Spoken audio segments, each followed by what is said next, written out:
Disclaimer. This series utilizes AI-generated voices for the portrayal of fictional and public figures. These voices are generated using advanced text-to-speech technology and are intended solely for entertainment and creative storytelling purposes. Please note that the views, opinions, and actions of these AI-generated characters do not reflect those of actual individuals, and any resemblances to real persons living or dead is purely coincidental. We adhere to all applicable laws and ethical guidelines in the productions of this podcast. By listening, you agree to the creative liberties taken in the storytelling process and understand that this is a work of fiction. Thank you, and enjoy.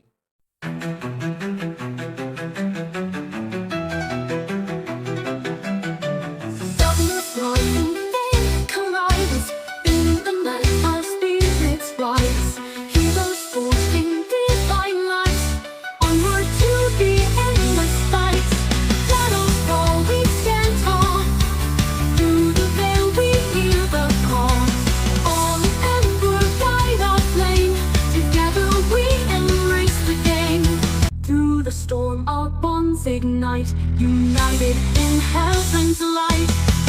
Shadows fall, we stand tall. Through the veil we hear the call. On ember light our flame. Together we embrace the game. Aurora,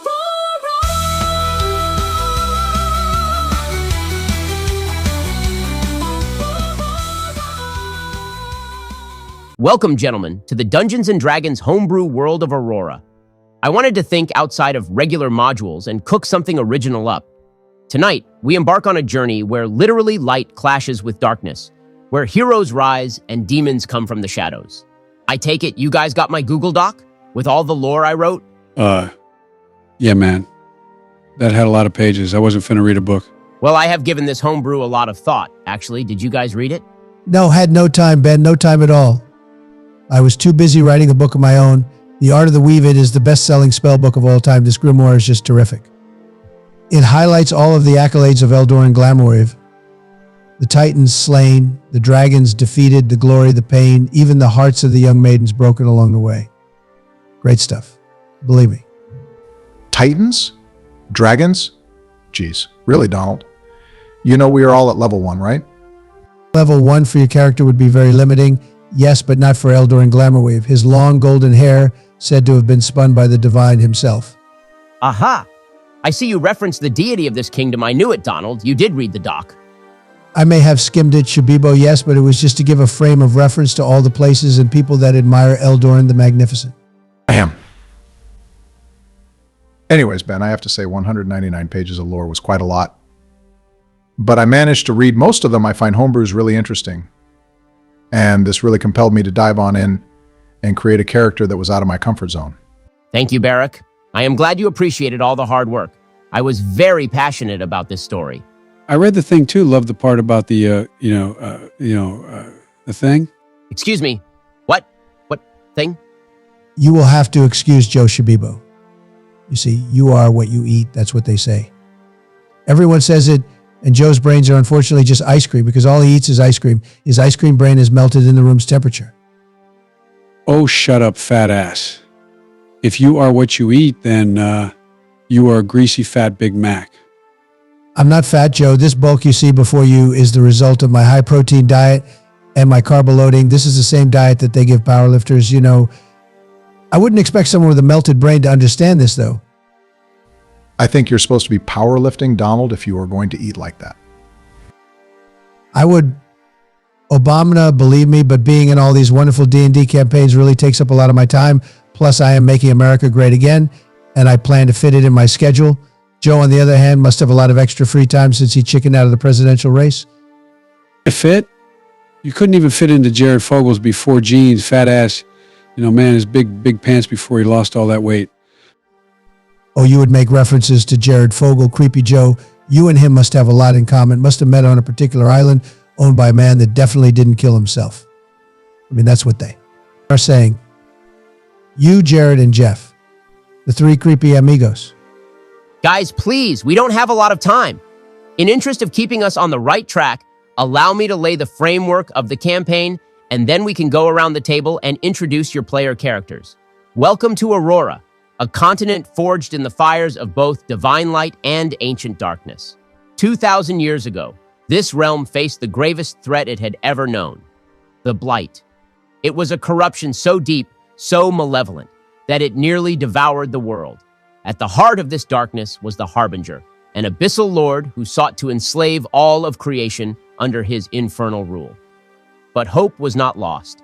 The All-Emperor, a figure of unmatched valor and virtue, rose to unite the fractured kingdoms of man, elf, and dwarf. Under his leadership, the people of Aurora waged a grand crusade against the forces of darkness.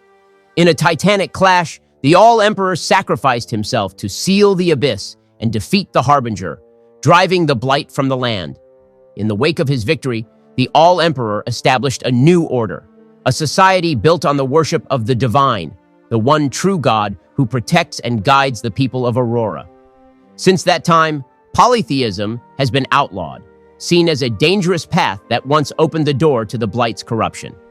The Church of Aurora, the spiritual and moral foundation of society, has grown powerful, guiding the people with a stern but benevolent hand. The High Pontiff and the Order of Dawn, the elite protectors of the faith, ensure that the teachings of the divine remain the cornerstone of civilization.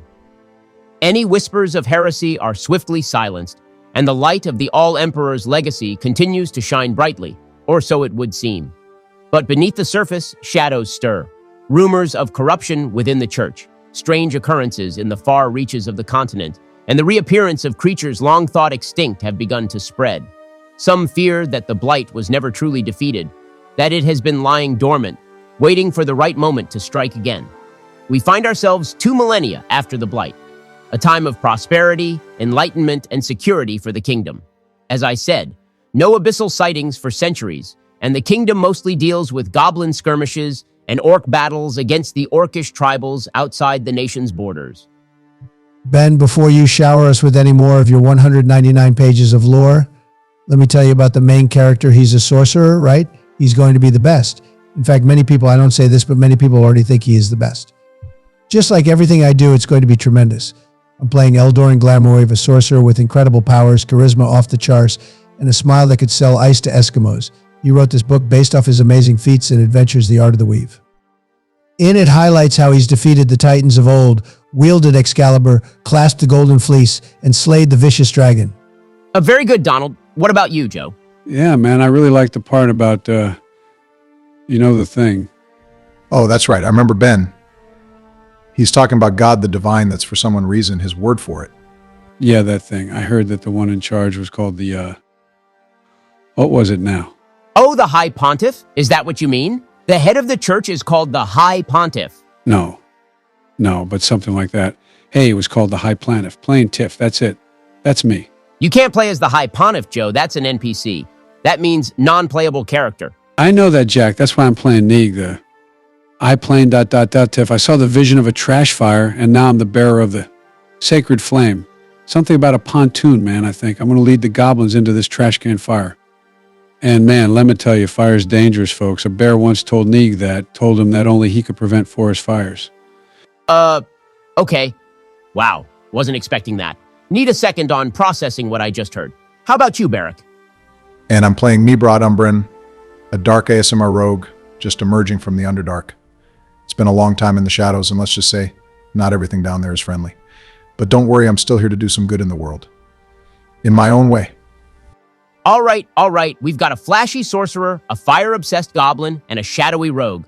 Now, before we dive into Session 1, I want to introduce our special guest for the campaign, Donald's special invite. Is he here yet? Yes, he and me go way back with DD, played at Joe's house in another magnificent homebrew, play with Joe all the time. I don't remember any of that, man. Not you, Sleepy Joe. I am talking about Cool Joe. You're Sleepy Joe. That's right, a man who needs no introduction. Some say he can whip up a 5-course meal in the time it takes others to roll initiative, and that his temper is as fiery as the ovens he commands. Gordon Ramsay. Hello, everyone. Thanks for having me. Like Donald said, I played D&D with him, but my dream was to play D&D in a presidential campaign. Right, so I'm playing Sir Tinkleton the Stout, a gnome chef who is constantly as angry as I am when I find out a chef is serving canned crab meat. He is technically a barbarian. He's covered in pots and pans, which double as his armor. And when he gets mad, watch out. I'll turn into a force to be reckoned with and fry anyone who steps out of line. Just like in the kitchen, you don't want to cross me. Ha! Gordon, welcome to the table. We're all just hoping we don't end up on the wrong side of your rolling pin or your rolling dice.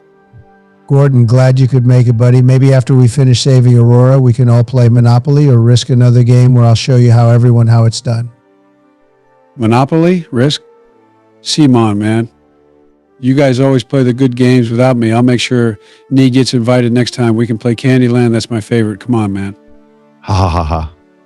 Don't worry, Joe. Just try not to burn the campaign down with your trash fire visions, yeah?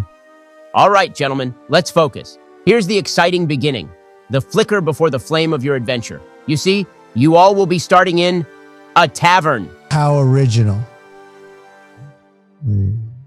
Hey, get this notification off of me. Hey everyone, before you close this video, please don't forget to like, comment, subscribe, and share this video so more people can join in on the fun.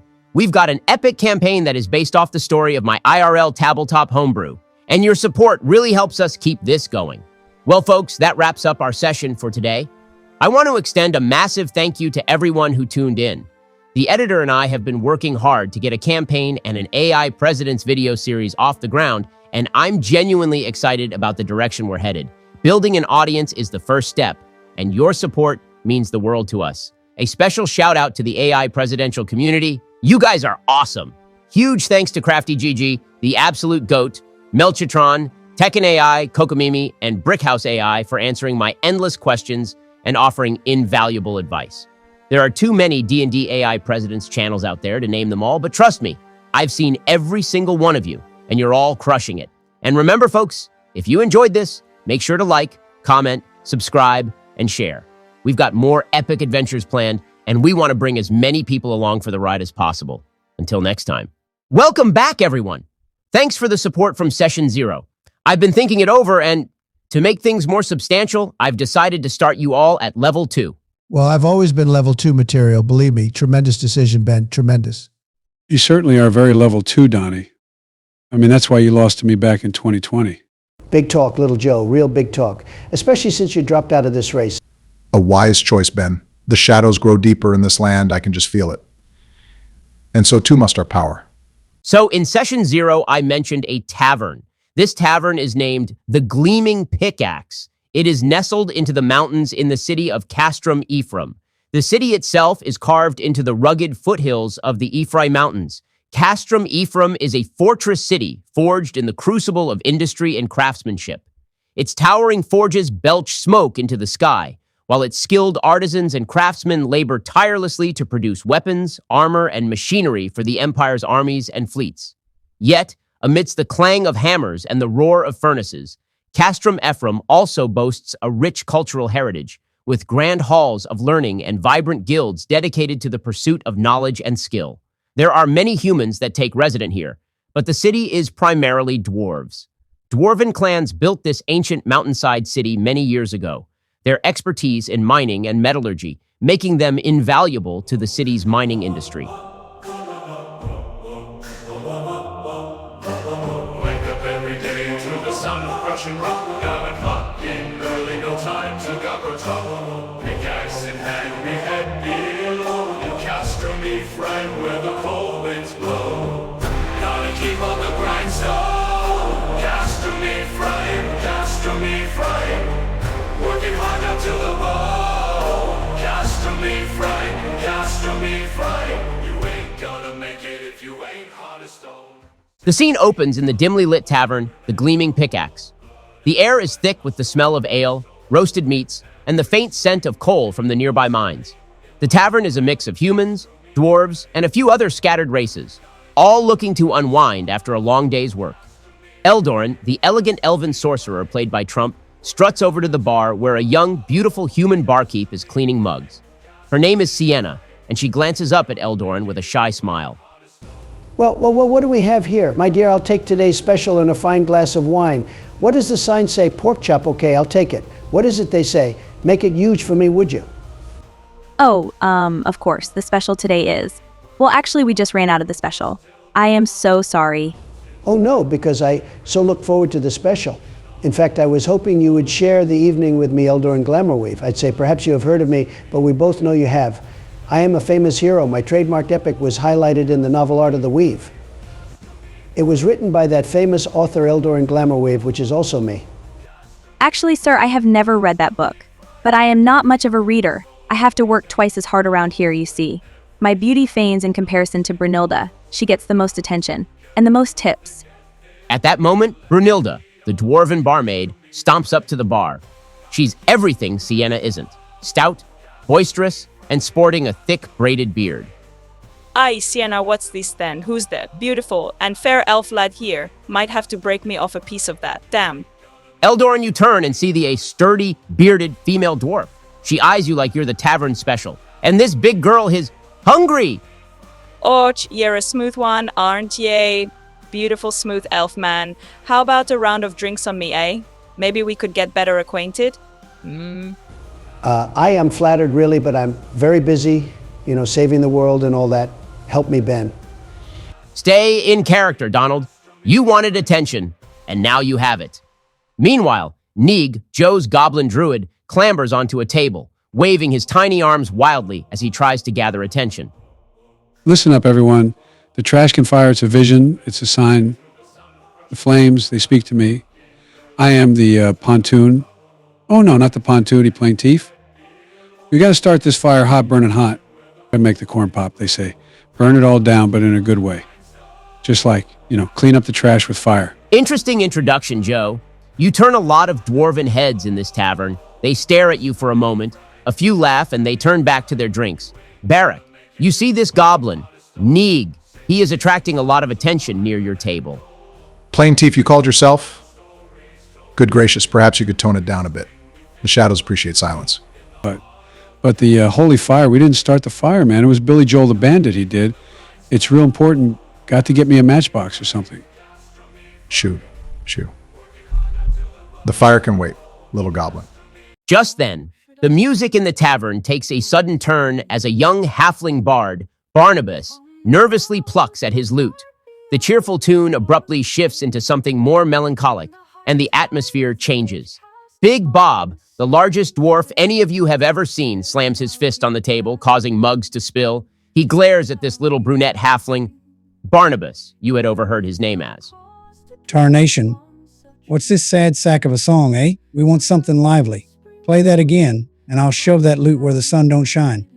Barnabas stammers, his hands trembling as he tries to correct his tune, but it's too late. Big Bob rises, towering over the tiny bard, ready to strike. All right, everyone, roll for initiative.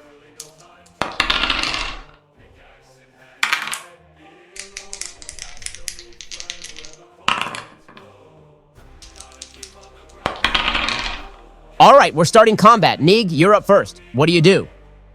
I'll cast Entangle to root these guys to the floor. They should have heeded my warning or blessing or something. All right, let me roll for the dwarves.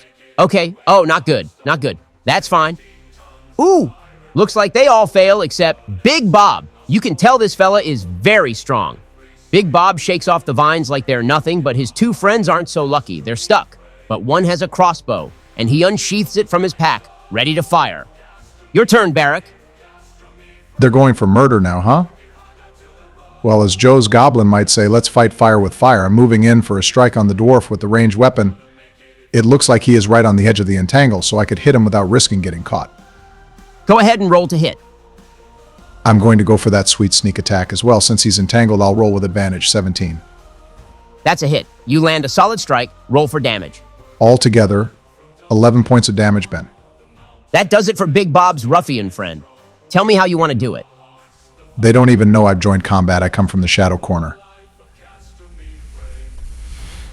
And seemingly slit this guy's throat as his body flops down into the vines. It's Big Bob's turn. He catches you, Barrack. You think you're sneaky, yeah, freak?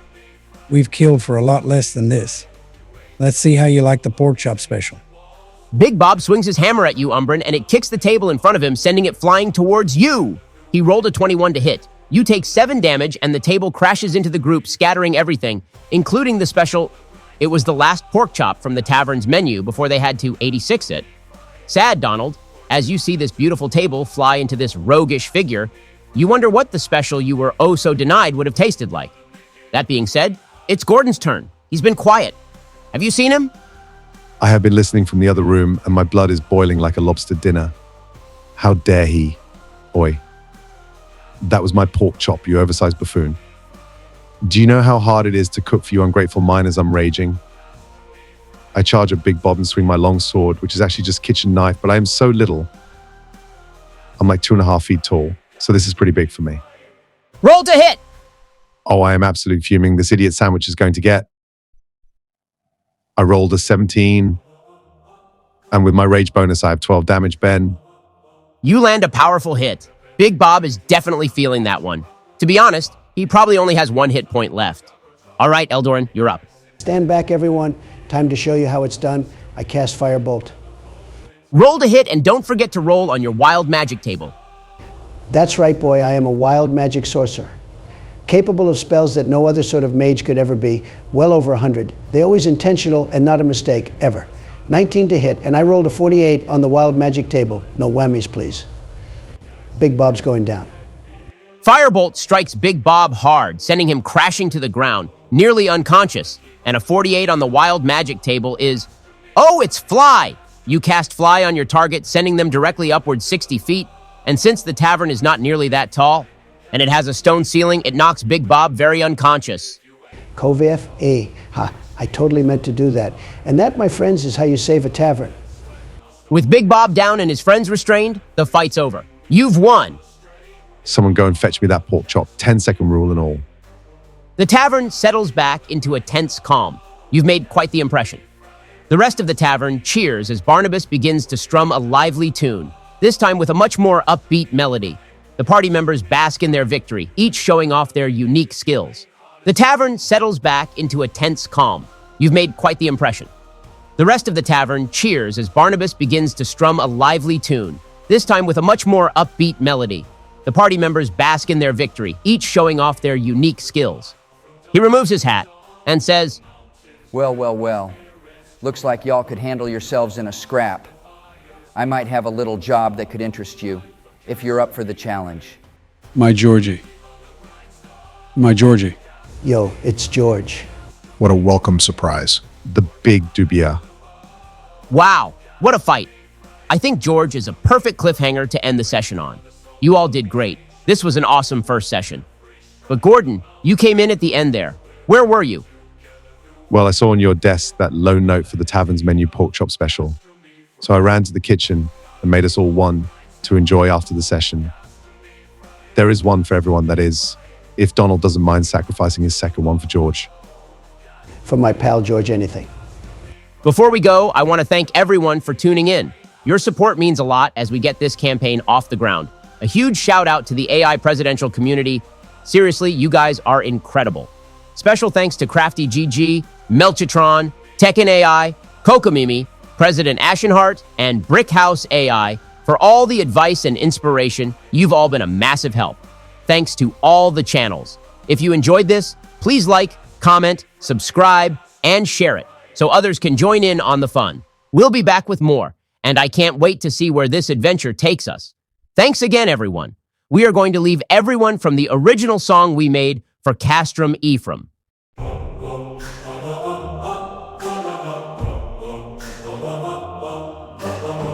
up every day to the sound of crushing rock. Gavin fucking early, no time to gawk or talk. Pickaxe in hand, me head below. Castrum Ephraim where the cold winds blow. Gotta keep on the grindstone. Castrum Ephraim, Castrum Ephraim. Working hard now till the bone. Castrum Ephraim, Castrum Ephraim. You ain't gonna make it if you ain't hard as stone. 16 tons of iron and gold, blood and sweat, no stories told. With every swing we feel the strain in the heart of Castrum Ephraim. Gotta keep on the grindstone. Castrum Ephraim, Castrum Ephraim. Working hard now till the bone. Castrum Ephraim, Castrum Ephraim. You ain't gonna make it if you ain't hard as stone.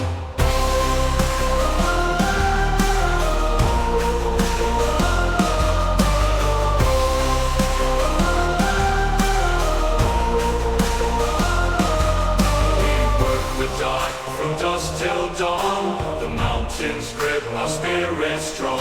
But in our hearts the fires burn for the of gastronomy frame. Gotta keep on the grindstone. Gastronomy frame, gastronomy frame.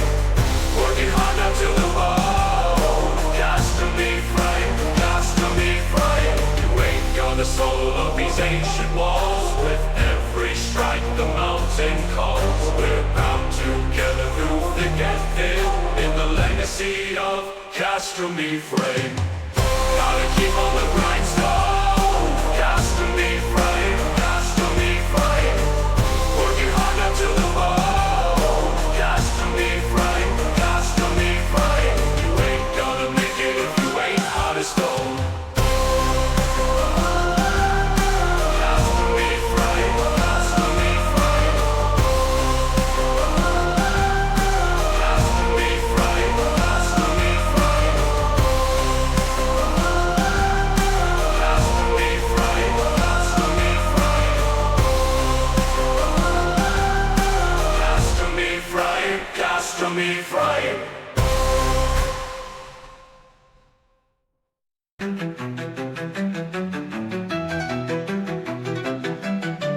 Darkness rising, fate collides. In the night, our spirits rise. Heroes forged in divine lights. Onward to the endless fight. Shadows fall, we stand tall. Through the veil, we hear the call. All ember guide our flame. Together we embrace the game. Through the storm, our bonds ignite. United in heaven's light.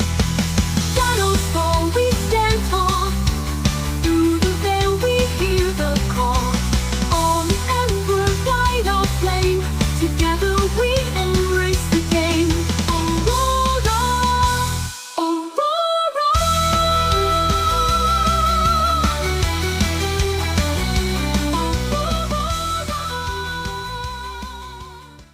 In the heart of the mining city of Castrum Ephraim, our adventurers found themselves in a tavern brawl that erupted when Big Bob, a massive dwarf with a penchant for trouble, decided to throw his weight around on a helpless young halfling bard, Barnabas. The party quickly sprang into action, each playing a crucial role in quelling the chaos and protecting the terrified halfling caught in the fray. With spells, swordplay, and sheer determination, they managed to subdue Big Bob and restore order. Just as the dust settled, the tavern door swung open to reveal a new potential ally, Yosef, the seasoned warrior played by none other than George W. Bush, ready to join the group in their next adventure. Let's roll! Now, where were we? Howdy, folks. Yosef's the name, and I've got a bit of a job for you lot. The city's offering 50 gold pieces each for the head of the leader of the Night Stalkers, a scoundrel who goes by the name Terror Thief Titus. I am putting together a team to solve this problem. Terror Thief Titus, I don't like the sound of that. Ridiculous name, but I do like the sound of 50 gold pieces. Who is this Titus character? I have to say, Donald, you sure sound different. Why is that? I bought a new microphone to play D&D with, bought it from malathrex.com. That doesn't make any sense. We are playing in person. Take it easy on him, Obama. You have to understand. 11 Labs bans our voices. They are the real threat to democracy, man. Our editor has to get creative sometimes with the editing. Maybe people in the comments will give him some advice. Damn, Joe, I was concerned with Donald's voice till you vomited out the most insane nonsense I have ever heard. You feeling okay? You will get used to it. Gordon, he sometimes trails off into another universe. Trust me, actually. You won't get used to it. It catches me off guard like 90% of the time. Let's get back to the game. George? Now, where were we? Howdy, folks. Yosef's the name, and I've got a bit of a job for you lot. The city's offering 50 gold pieces each for the head of the leader of the Night Stalkers, a scoundrel who goes by the name Terror Thief Titus. I am putting together a team to solve this problem. Terror Thief Titus, I don't like the sound of that. Ridiculous name, but I do like the sound of 50 gold pieces. Who is this Titus character? Well, let me tell you. These Night Stalkers used to be like those Robin Hood types, robbing the rich, helping the poor. But lately, things have taken a dark turn. They've been accused of some pretty heinous stuff. Last word was they were spotted heading west from the city. We might find evidence of their wrongdoing if we follow that lead. Sounds like a good place to start. We can gather information on their movements, maybe even catch them off guard. You know, this here quest is kind of like the time I ran into old Toucan Sam. Yeah, you wouldn't know him, half bird, half elf, all knows. This guy, he could smell a raindrop before it hit the ground, I swear. Once he tracked down a band of orc thieves just by sniffing the crumbs off a stale biscuit, took us straight to their lair. But get this, turns out the biscuit wasn't even theirs. It was from a picnic 3 days earlier. Yeah, wild stuff. Anyway, just like Sam always said, follow the beak, find the loot or something like that. So we should follow the scent of justice and maybe pick up a few crumbs of coins on the way, huh? That thought was so half-baked, Goblin Boy, that I'm starting to believe your brain is raw dough. But, hold on a minute, west from the city, you say? That's where the caravans come in, isn't it? Those bastards are attacking my food supplies. This is why I haven't been getting my pork chops. Dorcas, get Doofus on the kettle. I'm heading out with these folks. You there, halfling that we just saved the life of. You are now officially in a life debt with none other than Eldoran the Magnificent. You will go where I go. Barnabas, I will give you the honor of joining us. I could handle this task on my own, easily, but I prefer to be heralded. The people need to hear of my greatness wherever I may go. The meek little bard that was cowering in the corner goes from fear to a bit of enthusiasm, Donald. Well, I suppose I could come along. Just don't expect me to fight too much, all right? All I have is my loot. Nonsense! Just sing my praises and we'll be fine. No need to fear when Eldoran Glamour Weave has chosen to appear. It's all in my novel. Here, my young lad, have a copy. It highlights, illustrates, and satiates the need for the ultimate adventure. I've been on the most heroic campaign, so one little bandit clan leader should be easy work for a man of faith and valor like myself. Nonsense! Just sing my praises and we'll be fine. No need to fear when Eldoran Glamour Weave has chosen to appear. It's all in my novel. Here, my young lad, have a copy. It highlights, illustrates, and satiates the need for the ultimate adventure. I've been on the most heroic campaign, so one little bandit clan leader should be easy work for a man of faith and valor like myself. Oh no, Ben. Before we head to bed, I take that damn pork chop and I stuff it down that bloated Bruce's face. There, Big Bob. Eat that whole thing in one bite. This one is on the house, you chubby twit. I don't want to ever see you waste food again. Do you hear me? Ha! Okay, Gordon, Big Bob, who is lights out, gets a face full of dusty meat before you guys head to sleep. It is morning, and after a brief breakfast provided from Chef Tinkleton, Yosef leads the way out west from the city. You guys are traveling along, and Barnabas is picking at his loot. He looks untested. You can assume that he hasn't slept. He was too busy reading about Eldoran's trademarked epics. I take the lead. Then scout ahead, keeping to the shadows of the tree line, scanning for any signs of movement or trouble ahead. Neeg's following close behind, muttering about the sacred fire of the trash can as he goes, trying to make sense of his visions. You see, he's chosen to a higher calling. The fire and flame beckons the most holy pontoon boat to glide across the world's fiery woes. I'm right behind them, thinking about those blasted bandits ruining my pork chop supply. Doofus better not burn the stew while I'm gone. I hate being away from my kitchen. I have my new attendant Barnabas play for me some traveling tunes. It helps lighten this gloomy atmosphere and brings a certain melodic aspect to all the sneaking around. Eldoran starts to fantasize, plan on what he will do with Barnabas and his share of the reward. Nice, Donald. Not long into your journey, you spot a caravan slightly off the beaten path. You hear voices coming from the woods. 3 bandits are dividing the spoils of their latest raid. Everyone roll for stealth. Okay. Umbrin, Neeg, and even Tinkleton. That's fine. You're both moving quietly, but as Eldoran steps forward, you knock into a loose branch. The bandits snap their heads up like whips, eyes wide as they realize they're not alone. If you act fast, though, men, you might be able to launch a surprise attack. I move in for a sneak attack, slipping through the shadows and striking at one of the bandits with my daggers. That's a 16 if that hits -8 damage. Your blade does indeed find its mark, cutting deep into the bandit. He stumbles back, clutching his wound. Nee raises his holy staff with a high platoon and summons a firebolt. Let's see. I got a 12 and it's for 4 Ben. That just hits, Joe. Now it's the head bandit's turn. He is going to run at you, Neeg. He rolls a 15 and hits you for 4 damage. He is fuming. Tinkleton, it's your turn. I can smell the missing pork chops on his foul breath from where I stand. Ben! I rage! I run at the other bandit near him. I roll a natural 20, and that's for 13 damage.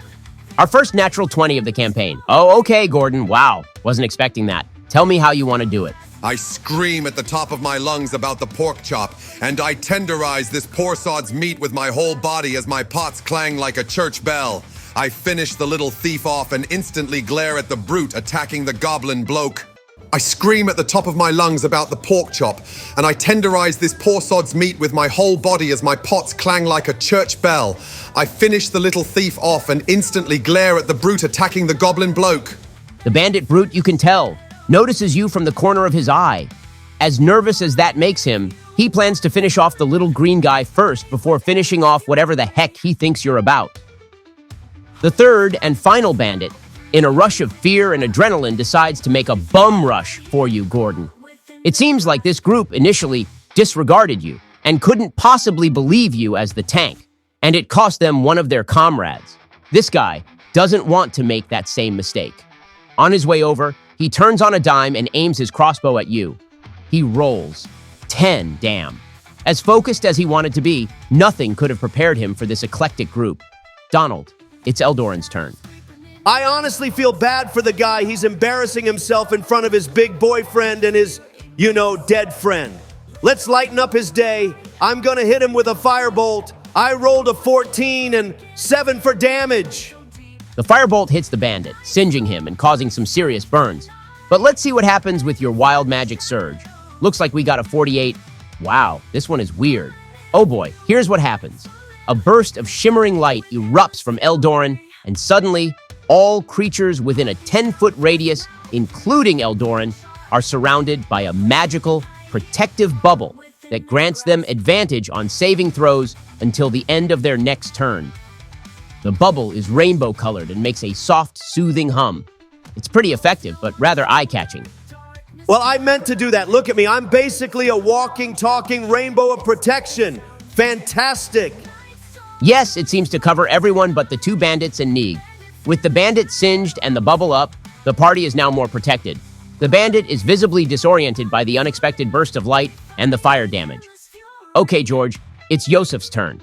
I'm going to let out a little sigh of disappointment and take out my bow, aim it at the big guy that's going after George.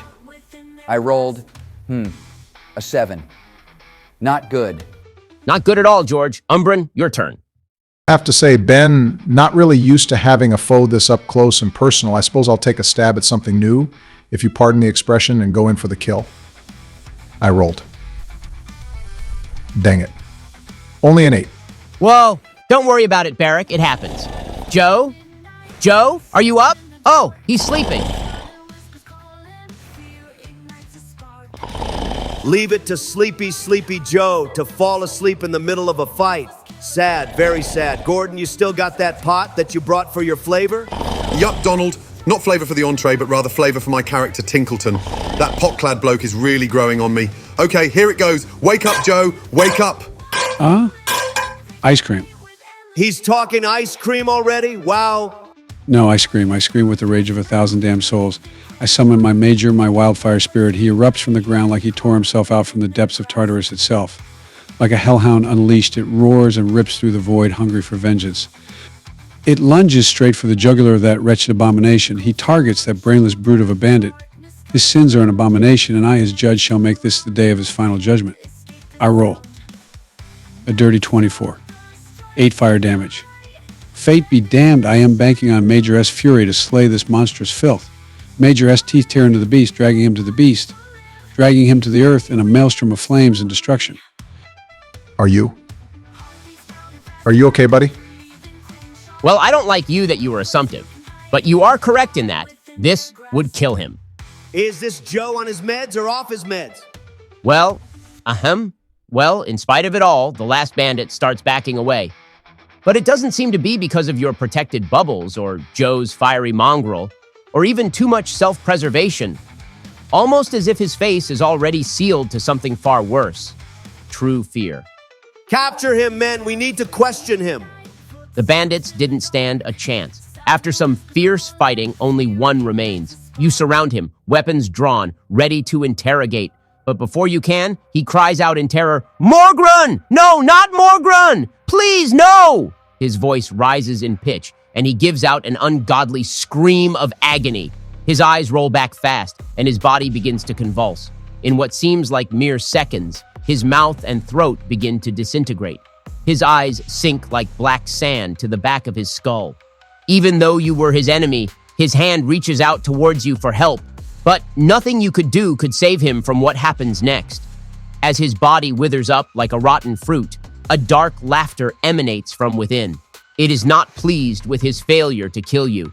He erupts like a cauldron, steaming at the edges as a dark entity bursts forth from his body. Before your eyes, the bandit's form collapses in on itself, turning to shadow as he becomes a dark specter, his final scream echoing in the air. Ah, yes, just as I planned. These magical bubbles shall protect us, right, men? I mean, I have no doubt that everyone but the dirty goblin will be safe. It lets out a wicked cough, and before you can even register it with your eyes, the lights of your bubble fade. In fact, and man-made light in the area of the afternoon fades. No torcha, no lanterns to guide you on this darkened path. Gone. The shadowy figure looms before you, its form a dark and twisted reflection of the bandit it once was. As it rises, the air around it grows cold, and you feel a chilling presence. This specter seems much more dangerous than the bandit you just faced. Roll for initiative.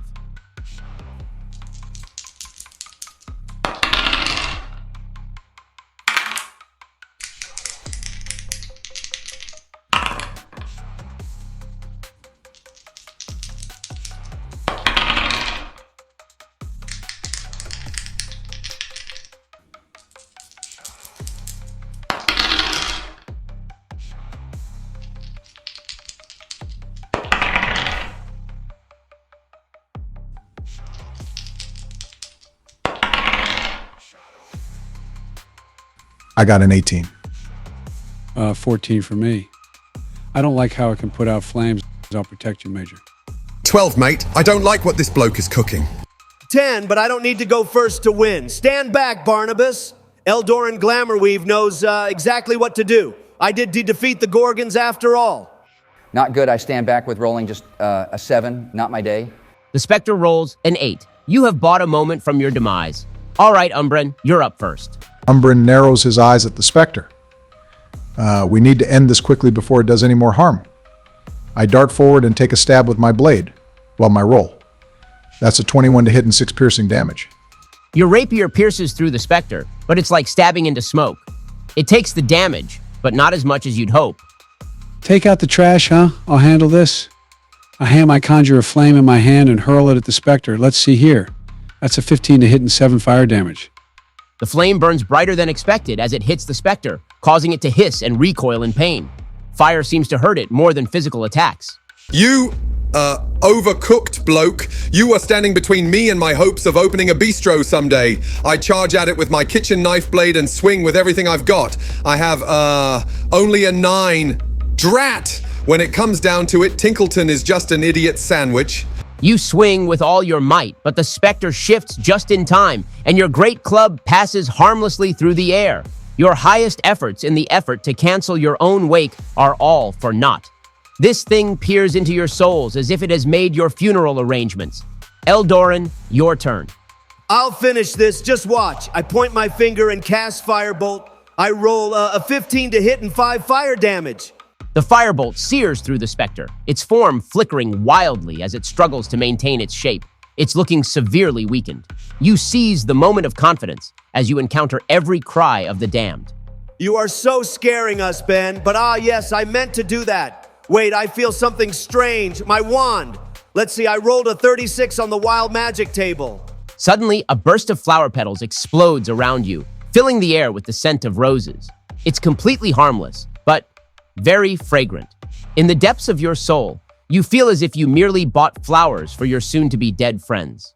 Of course, I'm going to do my best to suppress that thought. Of course, I added a touch of class to the battle. You're welcome, everybody. The Spectre, now on its turn, lashes out at Umbren, drawn to the light within the dark Aasimar. It rolls, 23 to hit. Umbren, you take 6 necrotic damage, and I need you to make a Constitution saving throw. Good gracious, Ben, this is our first encounter. Is this what we get for allowing us to start at level 2? Oh, I rolled a 17. You succeed. The Spectre's cold hand passes through your chest, sapping some of your strength, but you resist the worst of it. It leaves you with the coldest chill of your life, shaking you to your very being. It tried to take a piece of you today. George, it's your turn. I don't know what to do. I back up all 30 feet of my movement. George. Or rather, Yosef, that thing nearly killed me. What are you doing? Never mind. Time to end this. I lunge with my blade. I roll. That's a 23 to hit and 8 damage. Your rapier finds its mark, and this time, the Spectre lets out a final wail as its form dissipates into the air, leaving nothing but an eerie silence behind. And that, folks, is where we'll end today's session. What a cliffhanger. Thanks for tuning in, and a special shout out to the AI community for all the support. Don't forget to like, comment, subscribe, and share so more people can join us on this crazy adventure. Until next time. Oh no, Ben, you don't get to leave on such a cliffhanger. Bandits are not supposed to be able to do that. I want to do the outro this time. Folks, don't forget to like your own comment and subscribe to your own channel. Sharing is caring. Joe, what in the Kentucky Fried Hell was that?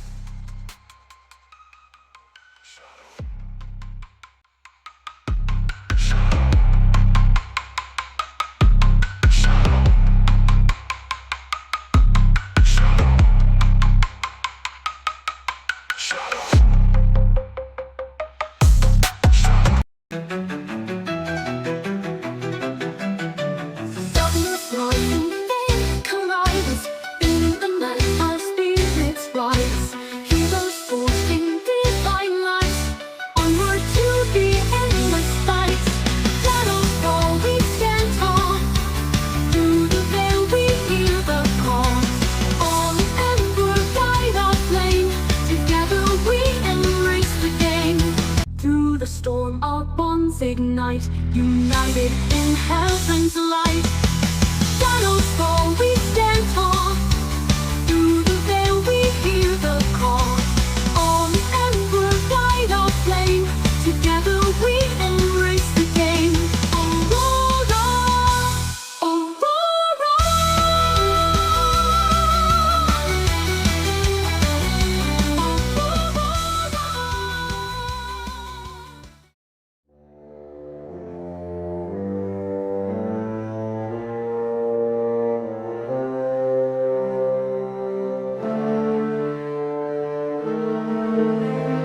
Hello, everyone. Whether this is your first video, if so, I recommend checking out sessions 0, 1, and 2, or you've been with us all along, welcome.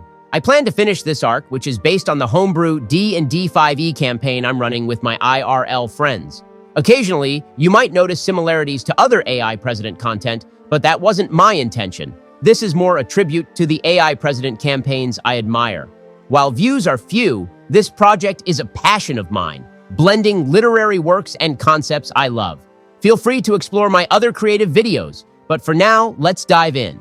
Grab your dice, and let's roll. All right, boys, pretty serious session. Who wants to do the recap? George, you probably won't be with us for too much longer. Why don't you? Ben, I'd really rather not. I'll do next time. That's fine. What about you, Barrack? Well.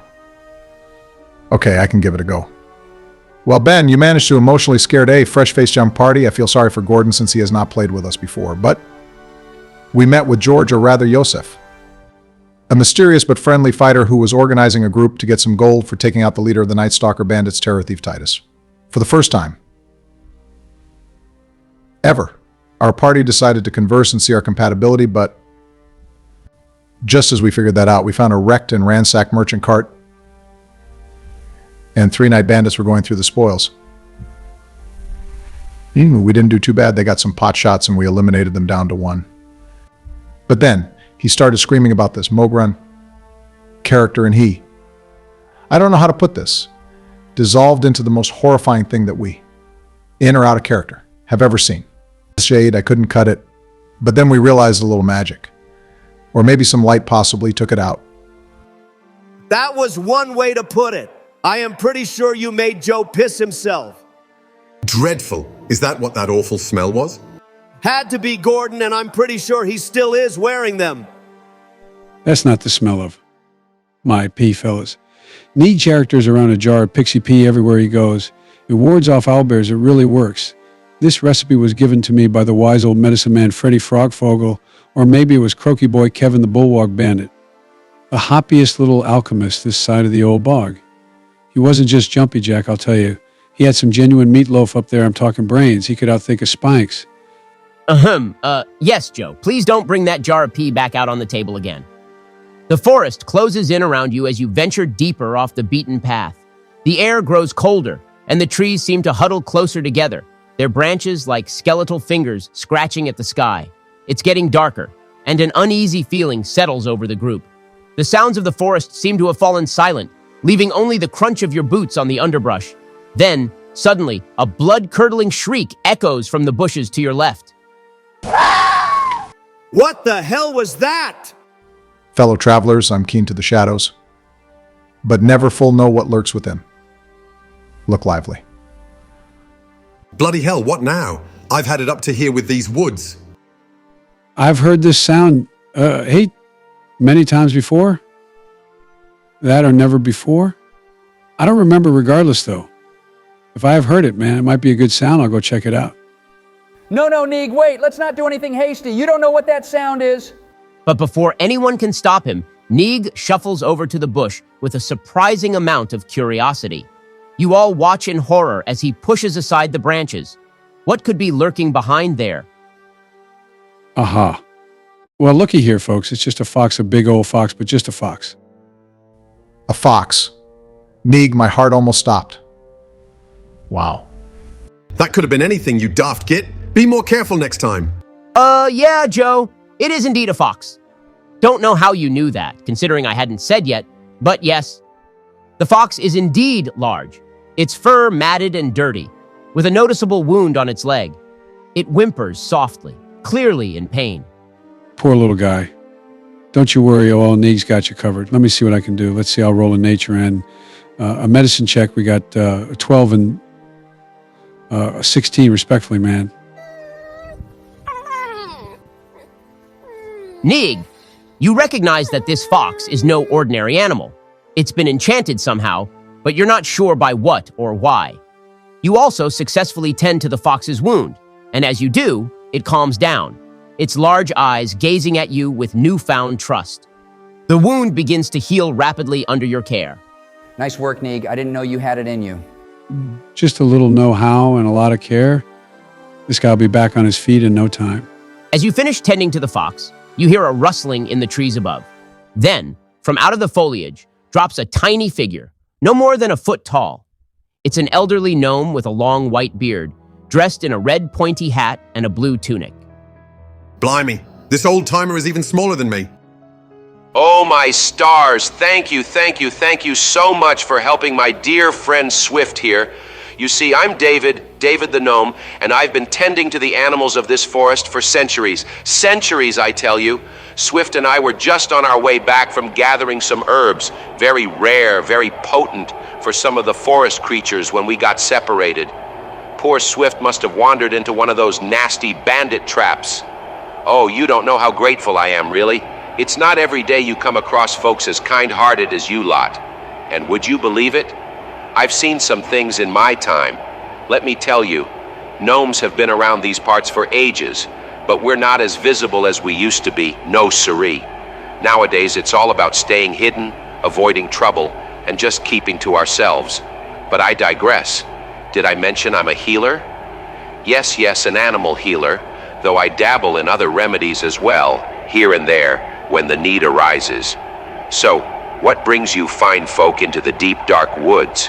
Not that I'm complaining, mind you, quite the opposite. It's just unusual to see adventurers this far off the main road, especially ones as capable as yourselves. You must have some fascinating stories. Do tell. I'm all ears, I tell you. And Swift here, oh Swift, he's been with me for ages. Good gracious, this little guy talks more than Eldorn. Creature, and so smart. What the bloody hell? We helped this guy out and this is how he repays us? He won't shut up. See? This is why I try and make a habit of bot helping randos. Now, I'll bet Stop you're wondering where talking! you're headed Please, and why. shut up! And I must God, say, he can't hear I might us just over have some himself helpful talking. information for you. But Let's just wait. First, let me thank sure you this can't again, go on because forever. without your help, Swift might have been in real trouble. And that would have been a terrible, terrible shame, wouldn't it? Oh dear, where was I? Oh yes, how rude of me. I forgot to ask your names. Yes, names are important, very important after all. So, who do I have the pleasure of thanking? Go on, don't be shy. Well, I'm Morgren. Nice to meet you, David. Chef Tinkleton. Yeah, that's me. Good to meet you, mate. I'm Neeg, and let me just say, I love a good long story. You remind me of someone can't quite put my finger on it, but I'm sure it'll come to me. Yosef here. Look, this is all very nice, but we're kind of in the middle of something. We need to find a bandit hideout. Bandits, you say? Oh, yes. I know all about them. Nasty bunch they are. Always causing trouble, setting traps, making life difficult for all the woodland creatures. Swift here must have stumbled right into one of their snares. Terrible. Just terrible. But if it's the hideout you're looking for, I can show you the way, no problem. You see, I've lived in these woods longer than you can imagine, and I know every nook and cranny, every twist and turn. It's not far from here, actually. Just a bit further into the forest. But I must warn you, it's well hidden. These bandits, they're clever, always on the lookout for folks like you. But don't you worry. With Swift leading the way, you'll be there in no time. Now come along, no time to waste. We'll get you to that hideout, and then you can deal with those ruffians. But be careful, they're a tricky bunch, very tricky. Now, did I ever tell you about the time Swift and I outwitted a whole pack of wolves? Shut up! It's a great God, story, he can't hear really. us over himself So there talking. we were. Wait, before you go on, let me introduce myself properly. I am Eldoran, author of Art of the Weave. Perhaps you've heard of it? Pulls out his book proudly. It's a comprehensive guide to the magical energies that bind the multiverse together. Quite the bestseller in certain circles, if I do say so myself. Oh, fascinating. Let me have a look. Let me just see here. Ah, yes, I see. This part here about the convergence of ley lines is quite accurate, actually, though you might want to add a note about the specific resonance patterns in elder forests, such as this one, mind you. And here, this tale about the Battle of Arcane Peaks. Goodness, that was a close one, wasn't it? The weave nearly unraveled completely, but for the timely intervention of a certain druid, if I recall correctly. Oh, but you've done a fine job recounting it. No, quite fine indeed. I didn't even know Gordon's uncles either. Enthralling, but probably not true. No, it is all true, believe me. But you read that entire passage just now? Why, yes. And a good read it is, too. You've got talent, young man. Though I suppose young is relative, isn't it? I've been around for centuries, you see. One learns to read rather quickly when one... David the gnome hops onto Swift's back with surprising agility, despite his age. The fox seems used to this and stands patiently as David adjusts his seat. All right, my friends, hop, skip, and a jump, and we'll be at the bandits' hideout in no time. Now stay close and watch your step. These woods can be tricky if you don't know the way. Swift starts trotting ahead, his gait smooth and practiced. David keeps talking as he leads the group deeper into the forest, his voice cheerful and full of energy. The group follows closely, trying to keep up, but the thickening underbrush and winding paths make it difficult to stay on track. This better not be a wild goose chase. Though wild goose would go well on my menu, been a while. Ugh, I've had enough of these bloody woods. I have to agree. Are we sure this little gnome knows where he's going? The group starts to notice that the path they're on is getting more convoluted. The trees grow denser, and the light filtering through the canopy becomes dimmer. David, however, doesn't seem the least bit concerned. Oh, don't you worry. I've been down this path 1,000 times, maybe more. You see, the secret to navigating these woods is to follow the natural curves and bends, not the straight lines. Straight lines are for roads, not forests. And did I ever tell you about the time Swift and I helped out a lost dwarf in these very woods? Poor fellow was as round as he was tall, huffing and puffing like a steam engine. But we got him out. Yes, we did. Took a bit of clever thinking and a lot of patience, but we managed it. Now, where was I? Oh, yes, the bandits. Nasty lot they are. Always setting traps, always causing trouble. But if there's one thing I've learned... You know, David, that reminds me of the time I was in the jungles of Kazuya. Beautiful place, but real dangerous. I was out there on a mission to find a rare flower, the blue blossom of blatherwort, which only blooms under a full moon. I had a guide, wild thing, Wooly, big fella, part pigment, part something else, not quite sure what. Wooly could smell danger a mile away, literally. Saved my hide more than once, let me tell ya.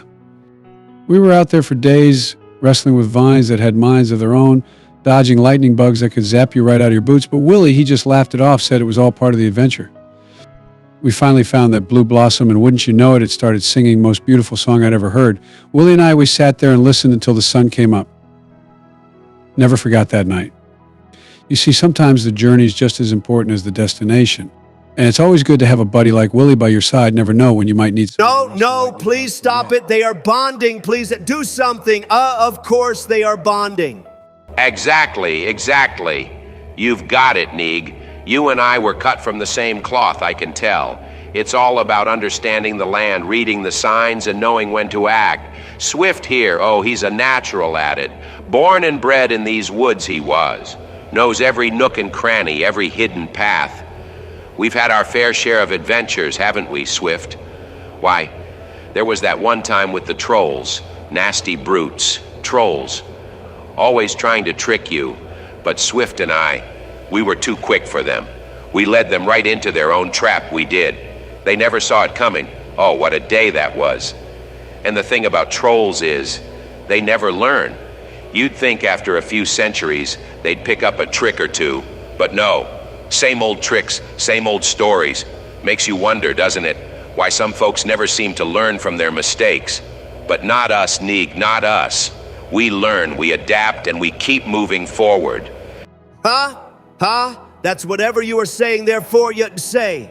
How about we all shut the hell up for a while, Oh, David, you wouldn't believe who I met one time, Croaky Kevin? Or was it Froggy Fred? No, it was Croaky Kevin, the smartest fellow this side of the bog of befuddlement. Kevin was a frogman, a real thinker, always had his nose AR snout. Whatever he's got in a book, he lived in this big old library, right in the middle of the bog, built out of twisted trees and moss. Are they even talking to each other at this point, or just waiting for one to stop talking so that they can then talk? By the divine, fast forward this part, Ben. As David and Neeg continue their long-winded conversation, the rest of the group struggles to keep up. The path is winding and difficult, and it feels like they're going in circles. But Neeg, walking right alongside David, doesn't seem to notice. In fact, he seems more engaged than ever, swapping stories and anecdotes as if they were old friends. David, are we close? We've been walking for a while now. Bandits, you say? Oh, yes. I know all about them. Nasty bunch they are. Always causing trouble, setting traps, making life difficult. The two of them continue to share increasingly bizarre stories as they lead the party through the forest. Despite the seemingly aimless wandering, David's confidence never wavers. Finally, after what feels like an eternity, the trees start to thin, and the group emerges into a small clearing. David halts Swift, holding up a hand to signal the group to stop. There, just ahead. The bandits' hideout. Told you we'd get here, didn't I? Now, be careful, gentlemen. Many go in with those bandits, kicking and screaming, gnashing their teeth. None come out. Let me warn you, and this goes for you too, Umbren. Don't stick to the shadows. They are not your friend. All right, folks. Great session today. We're going to leave it here at this cliffhanger. The party's just about to confront those bandits, but we'll see how that plays out next time. Great session, Ben. Really feeling into my character now. Yes, jolly good. Really had a good time. Even the wee little gnome guy grew on me. I used to love his show when I was younger. Look around you. There are many things to see that some would say could never be. Yes, quite the change of pace from that emotionally scarring session from before. I can still hear them talking. Must destroy eardrums. Also, grew up with David the Gnome. It's now my son's favorite show, and had included him as an Easter egg for my IRL campaign. He may be back, who knows. As always, I want to thank everyone who's been listening and supporting the show. It really means a lot to have you all along for this journey. If you're enjoying what we're doing here, consider supporting us on Patreon. It's a huge help in keeping the series going and getting new content out to you. I don't intend to burn out anytime soon, but getting this series out there is key. I've got hours worth of content coming up, and I'm excited to share it with you all as we grow our little adventuring community. So, if you're having a good time, share the podcast with your friends, leave a review, and let's see how far we can take this. Again, thank you for tuning in. I hope you're enjoying the adventure as much as we are creating it. Stay tuned, and we'll see you next time for another exciting session. Until then, take care, and happy adventuring. I want to do the outro this time. Folks, don't forget to like your own comment and subscribe to your own channel. Sharing is caring. Joe, what in the Kentucky Fried Hell was that?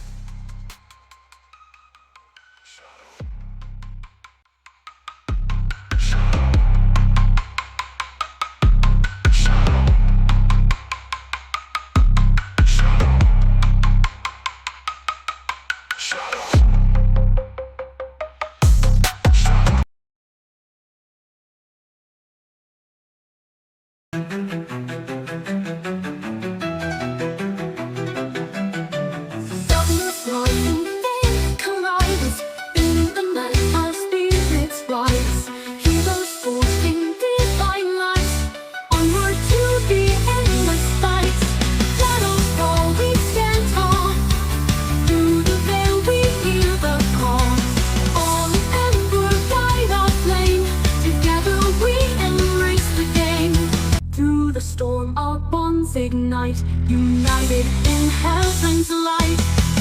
Shadows fall, we stand tall. Through the veil we hear the call. On ember light our flame.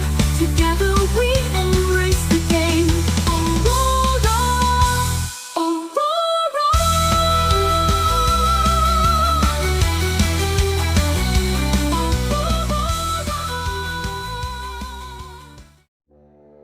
Welcome back, folks, to another thrilling session of our D&D campaign.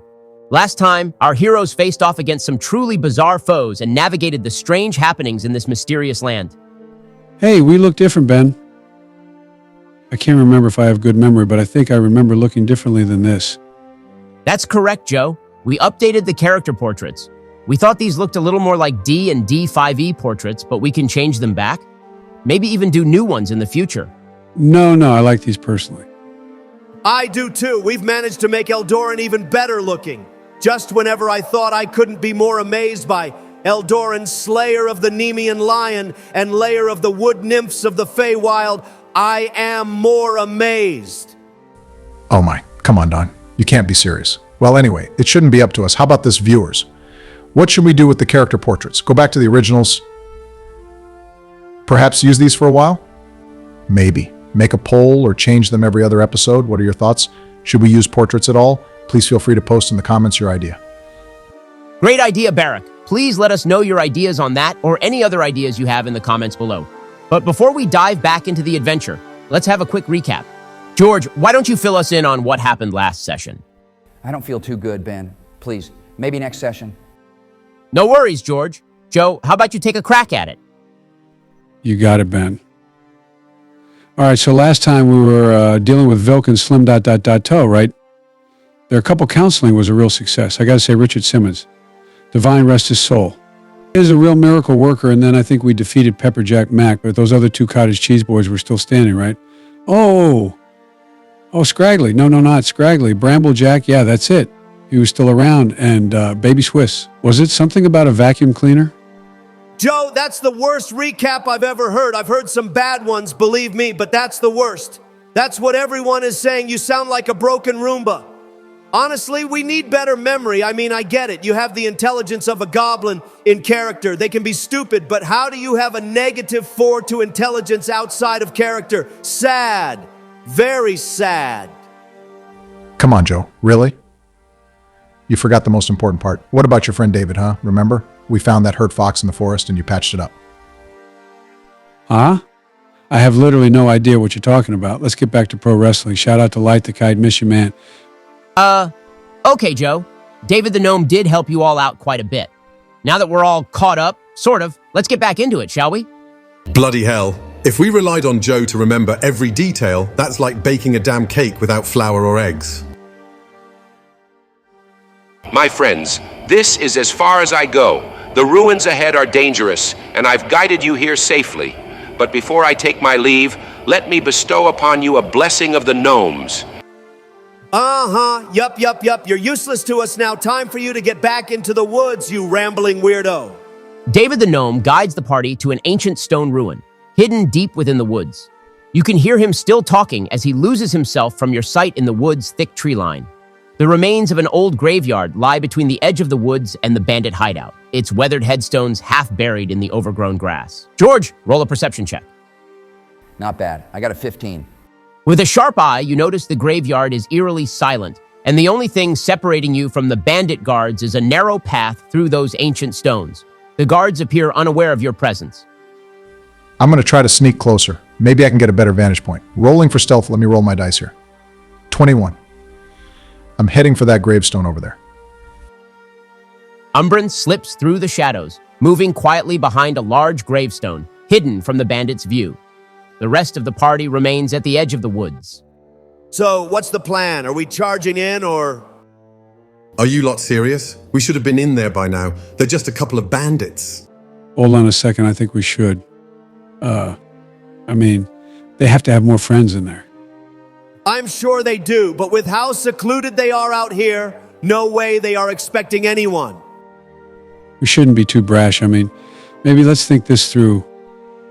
Yosef doesn't look too well. We should think about him too. The only one sick here is me. Please, you prat. Out of all the hordes and hordes of you little green blokes, we get the sensitive grot that is afraid of a fight? Absolute donkey. As the party starts to bicker, the bandits seem to be having their own disagreement. One of them, clearly drunk, sways unsteadily on his feet, while the other looks increasingly irritated. P.S. Estes. Guys, keep it down. I'm getting closer. But this argument's getting out of hand. I might get caught. Just as Umbren voices his concern, the tension among the bandits peaks. The drunken bandit, mid-sway, suddenly lashes out and stabs his companion. What the? Did he just kill his own friend? The drunken bandit, now calm, sits back down to enjoy his bottle. But as the life drains from the corpse, it begins to shift and writhe.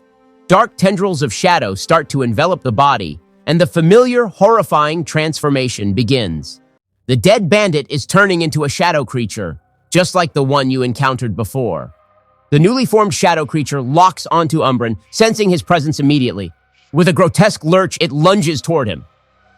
Oh no. Guys, it sees me. Guys, I could use a little help here. We've got your back moving into. As the party rushes to Umbren's aid, you unknowingly trigger a rune trap. Magical energy flares up around you, and you are frozen in place, unable to move. What is this? I can't move! Someone do something! Barnabas says, "Oh, Eldarin, this can't be worse than the time you flexed out of the stone that Medusa locked you into." Huh? What are you talking about? Master Eldorin, Barnabas exclaims, from chapter 7 in your book. Oh yes, you didn't let me finish, lad. I was gonna ask, what are you talking about, the first or second time? The second time happens in the soon-to-be-released sequel. Barnabas squeals, "What? Didn't you kill Medusa in the first one?" Of course I did, but she came back to life. Darkness falls suddenly over the area, enveloping everyone in pitch black.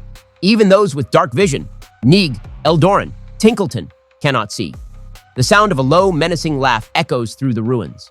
Darkness falls suddenly over the area, enveloping everyone in pitch black. Even those with dark vision, Neeg, Eldorin, Tinkleton, cannot see. The sound of a low, menacing laugh echoes through the ruins. Oh, my, delightful! The voice sends chills down your spines. You recognize it. Your very souls recoil as the voice of Morgren the Shade reaches out to you, his every word cold and clammy like a corpse, his very laughter dripping with malevolent glee. Well, like flies to the Black Widow's web. Look what we have here. Oh, and I must thank you, my dear Titus, for delivering such a succulent feast to me. I've been waiting for a chance to, tenderize the meat. With a mocking chuckle, Morgren releases Yosef from the magical binding. The rest of the party is paralyzed, watching helplessly. Wait a minute, Yosef, you are Titus? Yosef, you set us up? But why? Yosef looks conflicted. his expression torn as he stares down at the ground, barely able to meet your gaze. I am so sorry, gentlemen. Yes! Your hate is a vintage wine to me. I will let it age briefly, Titus, my boy. Meet with me in my chambers. Leave the sorcerer alive. We have special plans for him. His voice fades. The shadow seems to no longer channel Morgren for now. It shrieks and cracks like a whip. Now untamed, it locks back onto Umbren. With all of you helplessly locked in place, its silhouette begins to move in to feed off of Umbren. Its darkened lips go to breathe the very life out of you, Barrack. Everyone, roll a... Wait, can I roll to destroy the rune trap? Yes, you can, George. Roll a basic dexterity check. Okay, looks like 15, and it's a success. The trap is disabled just in time, freeing Umbren to dodge the shadow's attack. The rest of the party is still frozen in darkness, unable to see or move. All right, team, we've got this. Stay sharp. I draw my daggers, Ben. Let's see how you like a little steel. All right, everyone, roll initiative. Oh, okay. Looks like we gave... First is Eldoran. Second is Umbren. Third is Sir Tinkleton. Fourth is Shadow Creature. And finally, Neeg. Stand back, everyone. Time to show this shadow who's in charge. I want to roll for a firebolt attack. Ah, fantastic roll. Just like I expected. With my charisma, that's a 20. And what do we have here? 6 points of fire damage, bigly damage. Oh, and let's see here. I rolled a 42 for my wild magic table. The firebolt streaks across the room, slamming into the shadow creature. It hisses, its dark form flickering violently as the flames dance along its edges. And before you can revel in your successful attack, an unexpected poof of smoke pops out of your wand. It surrounds you, and in an instant, you transform into a potted plant. You can't be serious, Ben. That's rigged. Hush, Eldoran. Plants can't speak. I have no idea what that's about. I do not think I want to know. Let's see if I can put a little more pressure on this thing. Steady, steady. That's a 13 on the die, plus 5 makes it an 18. I'm going in that's 5 with my blade. And with my sneak attack, let's add another 3. 8 damage total. Umbren, your blade pierces through the creature's form, the blade crackling with a dark energy as it connects. You are surprised to feel something make contact with your weapon. It's not much, but it is faintly there. The shadow recoils, losing some of its mass. Tinkleton, you are up next. Out of the way, you lot. I want to send this shadow back to its mummy and daddy. What, Peter Pan not play with you enough? Got to take it out on the world? All right, rolled a 12, plus 5 makes it 17. That should hit if. Obama's hit, and let's see. 7 points of slash inf damage. Take that, you shadowy git. With a fierce swing, Sir Tinkleton's modified kitchen knife cuts into the creature. The force of the blow sends ripples through its dark form, nearly dissipating it completely. The shadow creature, now desperately clinging to existence, lashes out at the nearest target.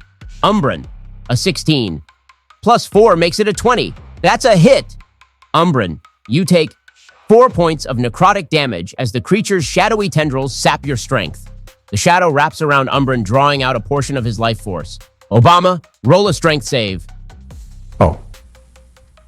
Strength is not really my strong suit. Yeah. Oh, only an 8. This shadowed monster looks lively as it begins to drain you of your very essence, Barrack. You take a penalty of -2 on your strength, and this thing begins to look satisfied. You begin to hear your own voice hum back at you from this monster as it took something that you'll never get back. That's terrifying, Ben. If I wasn't a potted plant, I wouldn't let this happen. Except you are a potted plant, Donald, and potted plants do not talk. Okay, stop yelling at me.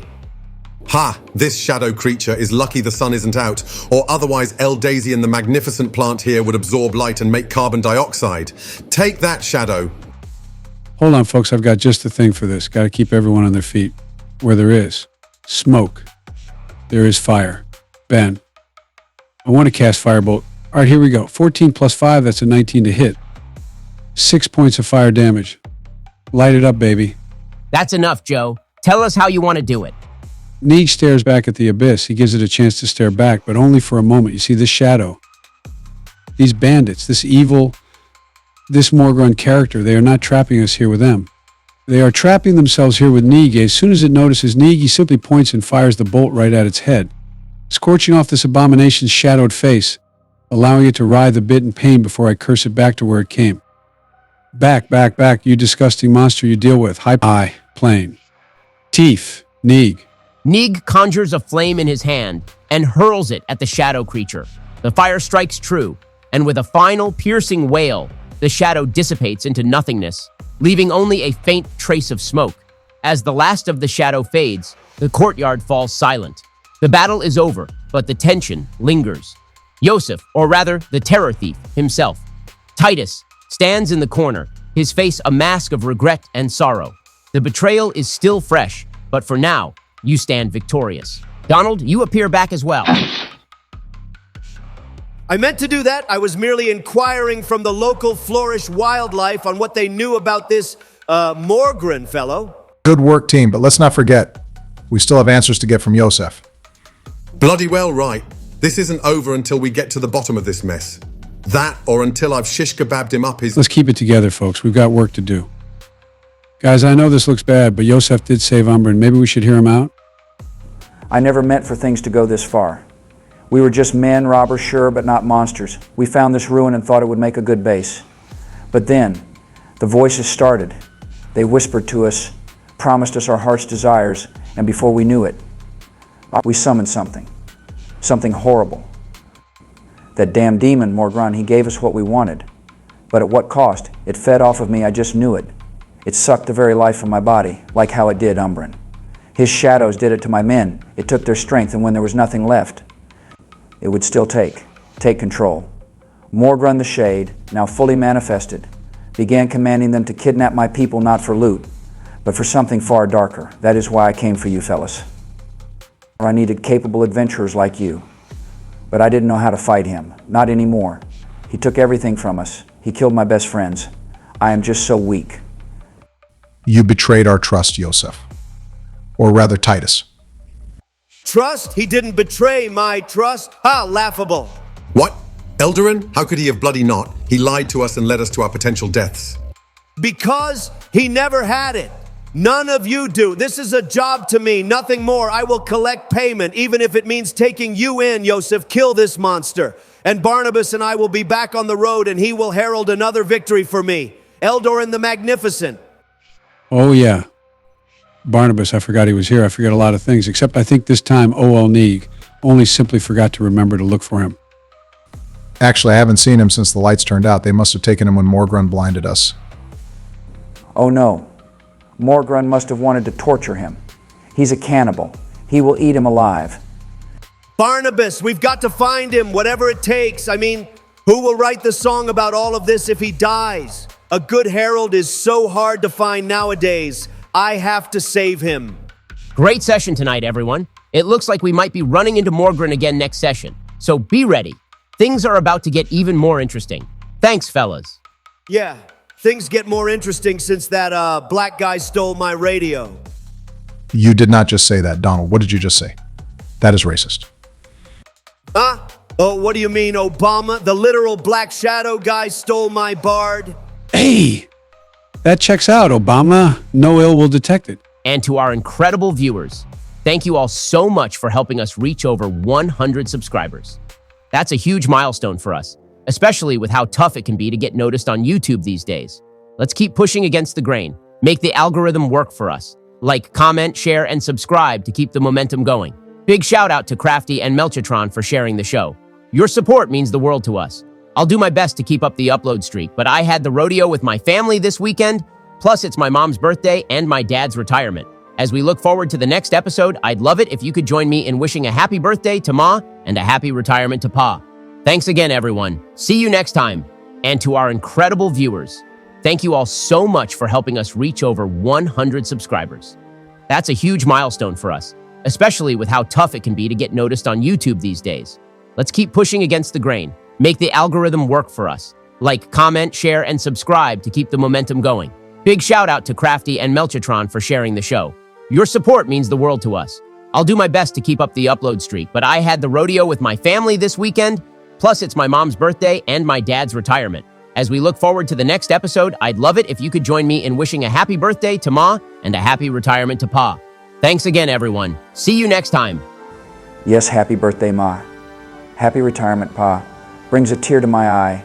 They remind me of my own folks. They are the reason our editor started a family of his own and worked hard on the farm, but still pursued fun little projects like this. Yep, I believe they also knew Corn Pop.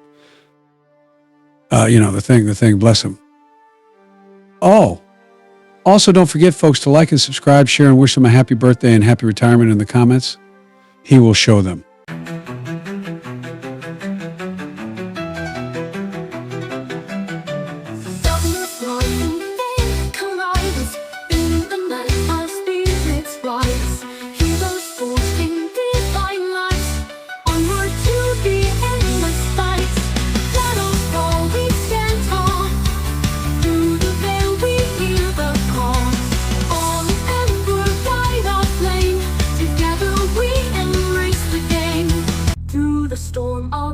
Ignite, united in heaven's light.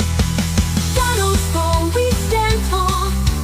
Through the veil we hear the call. On ember light our flame. Together we embrace the game. Aurora,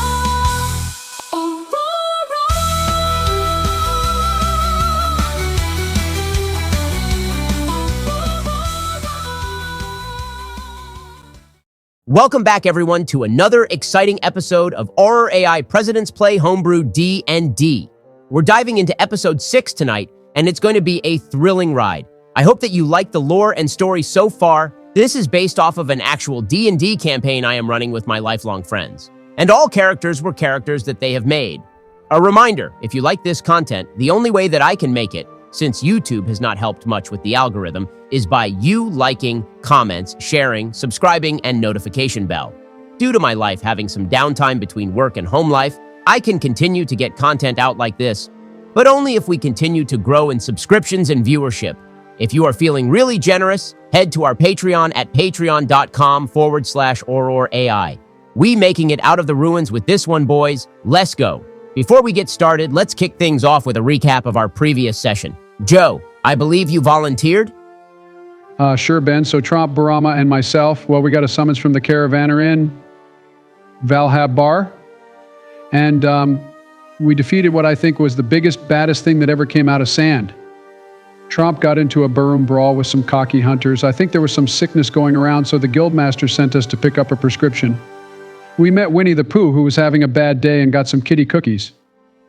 Then we had to kill Winnie the Pooh with a couple of angry alcoholics, which made me very sad. I love hunting and I love the music, baby. Joe, seriously, Winnie the Pooh? Are you an adult man reading children's books? Pathetic. Oh, come on, Joe. Though that does sound like quite the interesting plot. You are ruining the prep work in our kitchen of D&D. Seriously, you can't get cooking without decent prep work. That was strange. Say, if any of our viewers know what Joe is talking about and comments below, we will give them a special shout out in the next video. I mean, he has to be referencing something? All right. Well, if I remember correctly, George has been putting this off. It is time, no negotiations, no procrastination. I think we need to get George to do the recap. George, take it away. Okay, so last session, we were at the edge of the hideout and tried to sneak in. Umbrin, that's Obama's character, did some scouting and saw two bandits fighting. One of them got stabbed and turned into a shadow creature. The third attacked Umbrin, and when we tried to help, we got caught in a rune trap and froze. That's when Morgren the Shade, the soul-sucking monster, talked to us through the shadow creature. He demanded that I bring him Eldoran, but I managed to last moment, destroy the rune trap and set Wyall free. Morgren has been manipulating me, telling me to kill my friends. I tried to explain, but I really felt like you all were my only hope. I'm sorry, guys. If this doesn't sound familiar, you may want to check out episode 5. On the channel, we have created a playlist so that you can watch them in order. Hey, it's okay, Georgie. You were just playing your character. Yeah, George, quit being such a drama queen. Yeah, but I really dislike lying to my friends. In or out of character, it doesn't feel right. Mama raised a better boy than that. That's why I said I didn't feel good the last 2 sessions. But now I promise you that Yosef, Terror Thief Titus, can be redeemed. That's all good and well, my Southern Belle. But if Morgren is as powerful as you say, our goose is cooked. We need a plan, folks. Big league plan. We could catch him off guard by pretending to take you guys to his chambers. Morgren has big plans for Eldorn but wants to kill the rest of you. But the thing about Morgren is, there's something deeply wrong with him. He can't always tell the difference between the living and the dead, half the time. That's the sickest thing I've ever heard. That's a terrible plan, Yosef. How did you ever command troops? But let me spin it for you. We'll pretend to be dead and have you bring us to his chambers, and then I'll take credit for the whole idea. It'll work, believe me. Oh, that's rich. Hilarious. Haha. That's not how it works, Donald. We need to focus. Well, at least we're on the same page. We will go with your plan. Donald. I'm concerned about Yosef. I want to roll a perception check, Ben. All right, roll for perception. You pass. Yosef, you're starting to look sicker and weaker. It seems like Morgren has fed off nearly all of you. The sickness has taken hold, and the once robust, seasoned bandit leader has regressed and become frailer and paler. I promise you, George, by my claim to the divine flame, we will help you and restore peace to this place. Thank you. Bless you, my little green friend. As you proceed, Umbren leads the party into the opening of the abandoned ruins. The place is decrepit, with crumbling walls and long-forgotten stone structure covered in a layer of dust and cobwebs. You begin to hear distant groans and moans. You enter a large chamber filled with stacked cages. Inside are groups of people in terrible conditions. By the divine, I want to roll to see how many prisoners there are. I'll help with that roll. Roll with advantage, then. Okay, not too bad. 16. It looks like nearly 30 prisoners. I want to roll perception as well, Ben. Oh, but Donald, they already saw the prisoners. No, I don't care much about that. I want to see the valuables here. My big brain tells me that there is plenty of loot if they are kidnapping caravans. Donald, how could you? How about you don't meta-play and let me do my thing, rogue? Besides, a rogue that is against the idea of stealing, what a joke. Nice roll, Donald. With an 18, you find some broken belongings and a bit of gold. It looks there could be more, if you could get inside some of those crates and protected chests. But let's be quick, Eldor, and remember we need to save your little tweak radio.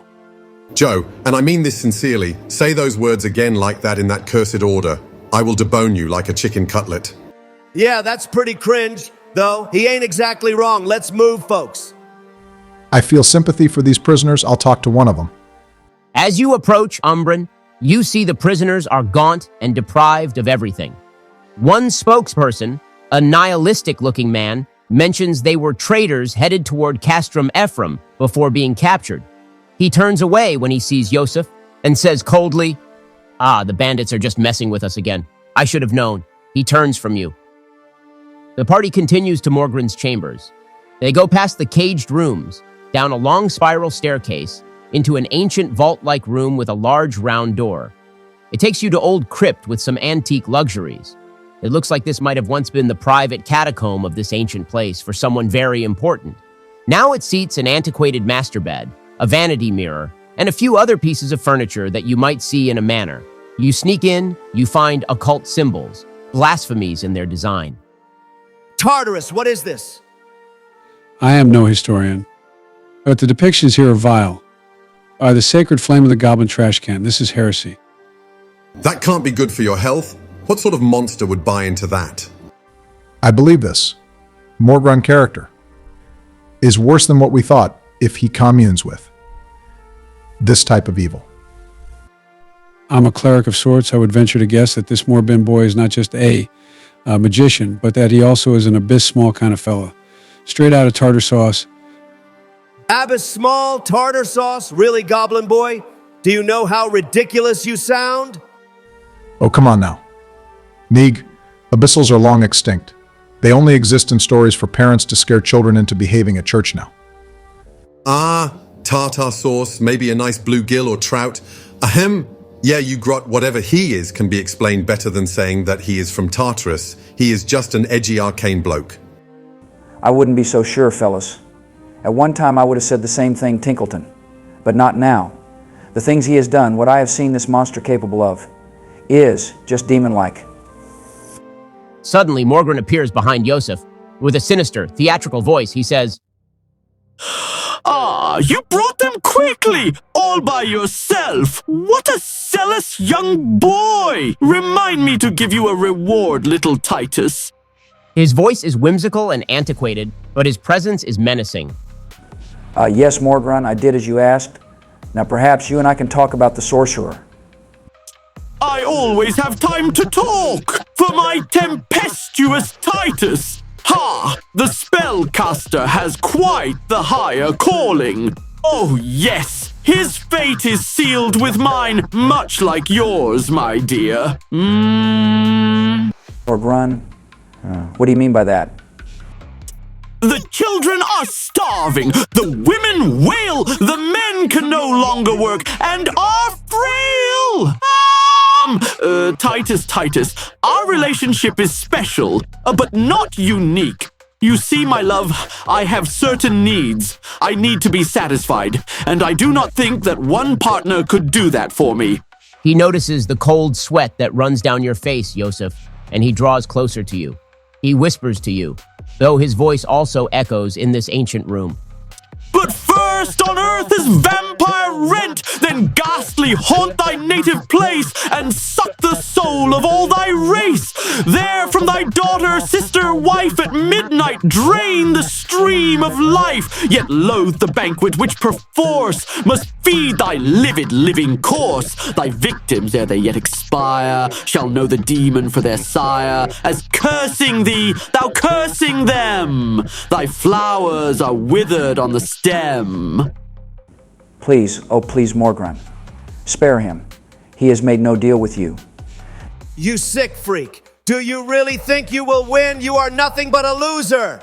It speaks! I speak too, precious! But I speak! I am in blood! Stepped in so far that, should I wade no more, returning were as tedious as go o'er. What? Oh, you go to hell! Moha! Hell? Why, this is hell, nor am I out of it. Thinkst thou that I, who saw the face of God and tasted the eternal joy of heaven, am not tormented with 10,000 hells in being deprived of your everlasting bliss? We can't. We cannot. Let him speak of the divine like that. Morgren, in a flash, appears in front of the rest of the party. He stares for a second and ponders. He then removes his spectacles, revealing empty black sockets where his eyes should be, and hisses.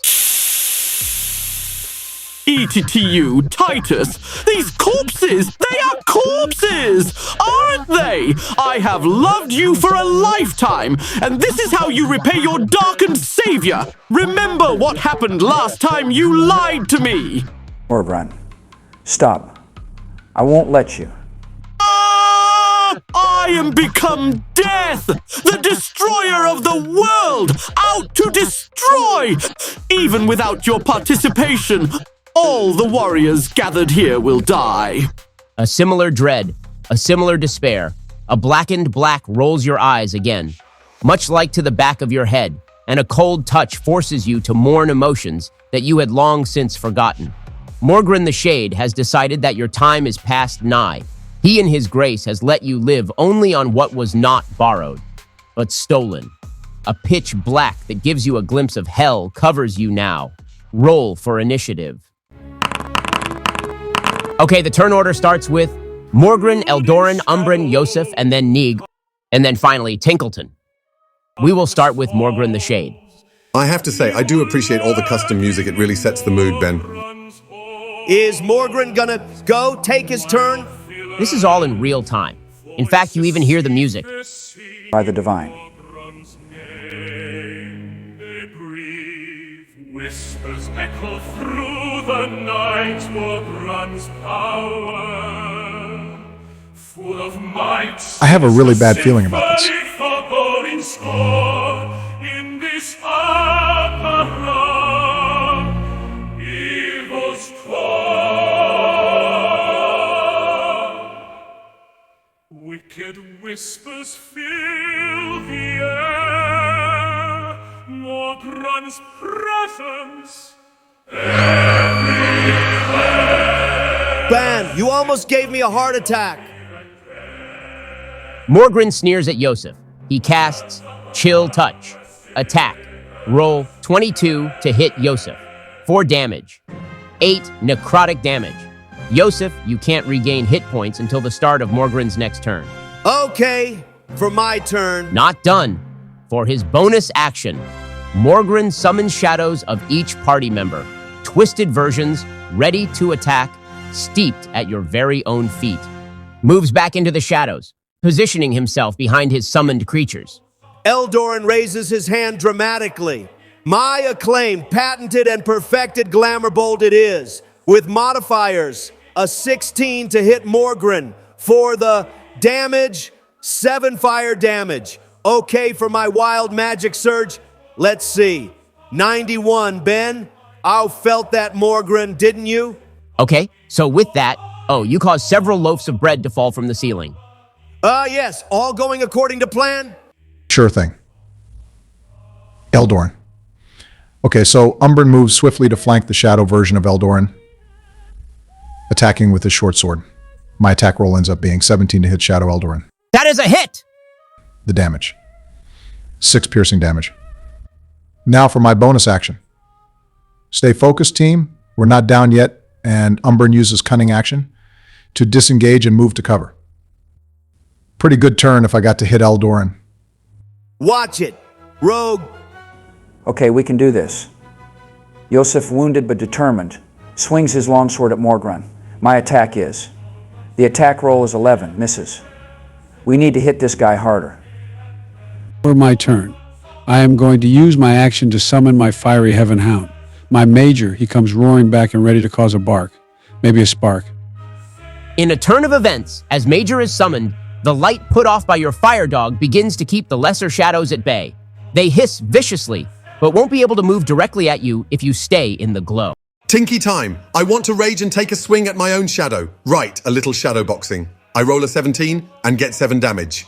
You got it, Gordon. The shadow, as small and as stout as you, seems to take it to the chin. All right, so Morgren, obviously frustrated, snarls in your direction, Yosef. His hand crackles with necrotic energy as he unleashes Chill Touch once again. That's not good. For him to hit, that's not going to connect. He rolled a 10. Now, for his bonus action, he commands the shadows, each of them locked onto your forms. These dark, twisted reflections of yourselves move in perfect synchronization, and they attack. Shadow Eldoran strikes at Eldoran. That's a 15 to hit. Okay, 6 necrotic damage for you. Then Shadow Umbren lunges at Umbren, and it's a 22 to hit, so no question there. You're taking 8 necrotic damage as its shadowy claws rip into your essence. Shadow Yosef follows, aiming right at Yosef again. 18 to hit, and that one deals 4 necrotic damage. And Shadow Neeg. Well, fortunately for you, it completely whiffs its attack. It can't get past the light Majorn is producing. Now, Morgren, sensing the danger, wisely shifts further into the darkness, his form almost merging with the shadows as he retreats. You can barely make out his figure as the dim light flickers. I don't like this. Time for magic missile. That's right, folks, you're gonna love it.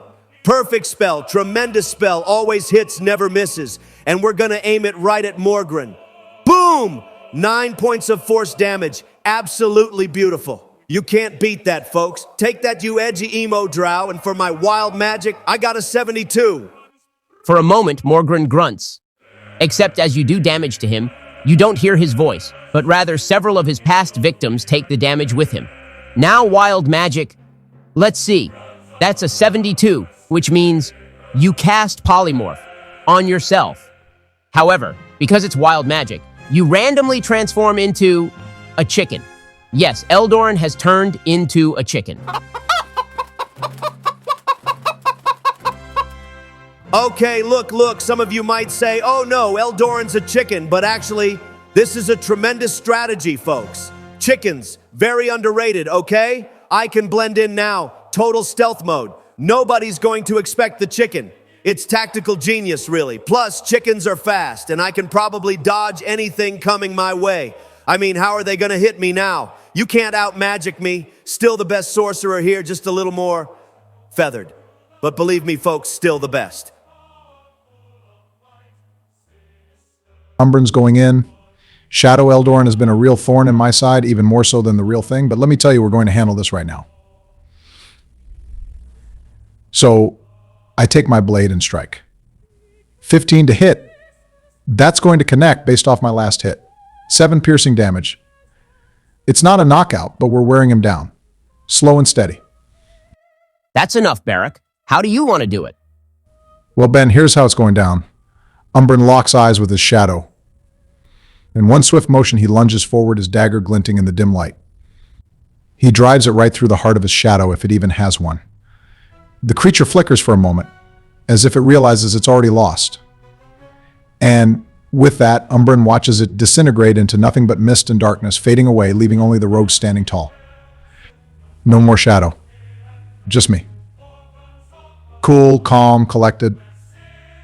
Got to stay in this. We're not giving up. Yosef, bloody but still standing, grips his weapon and charges at Morgren.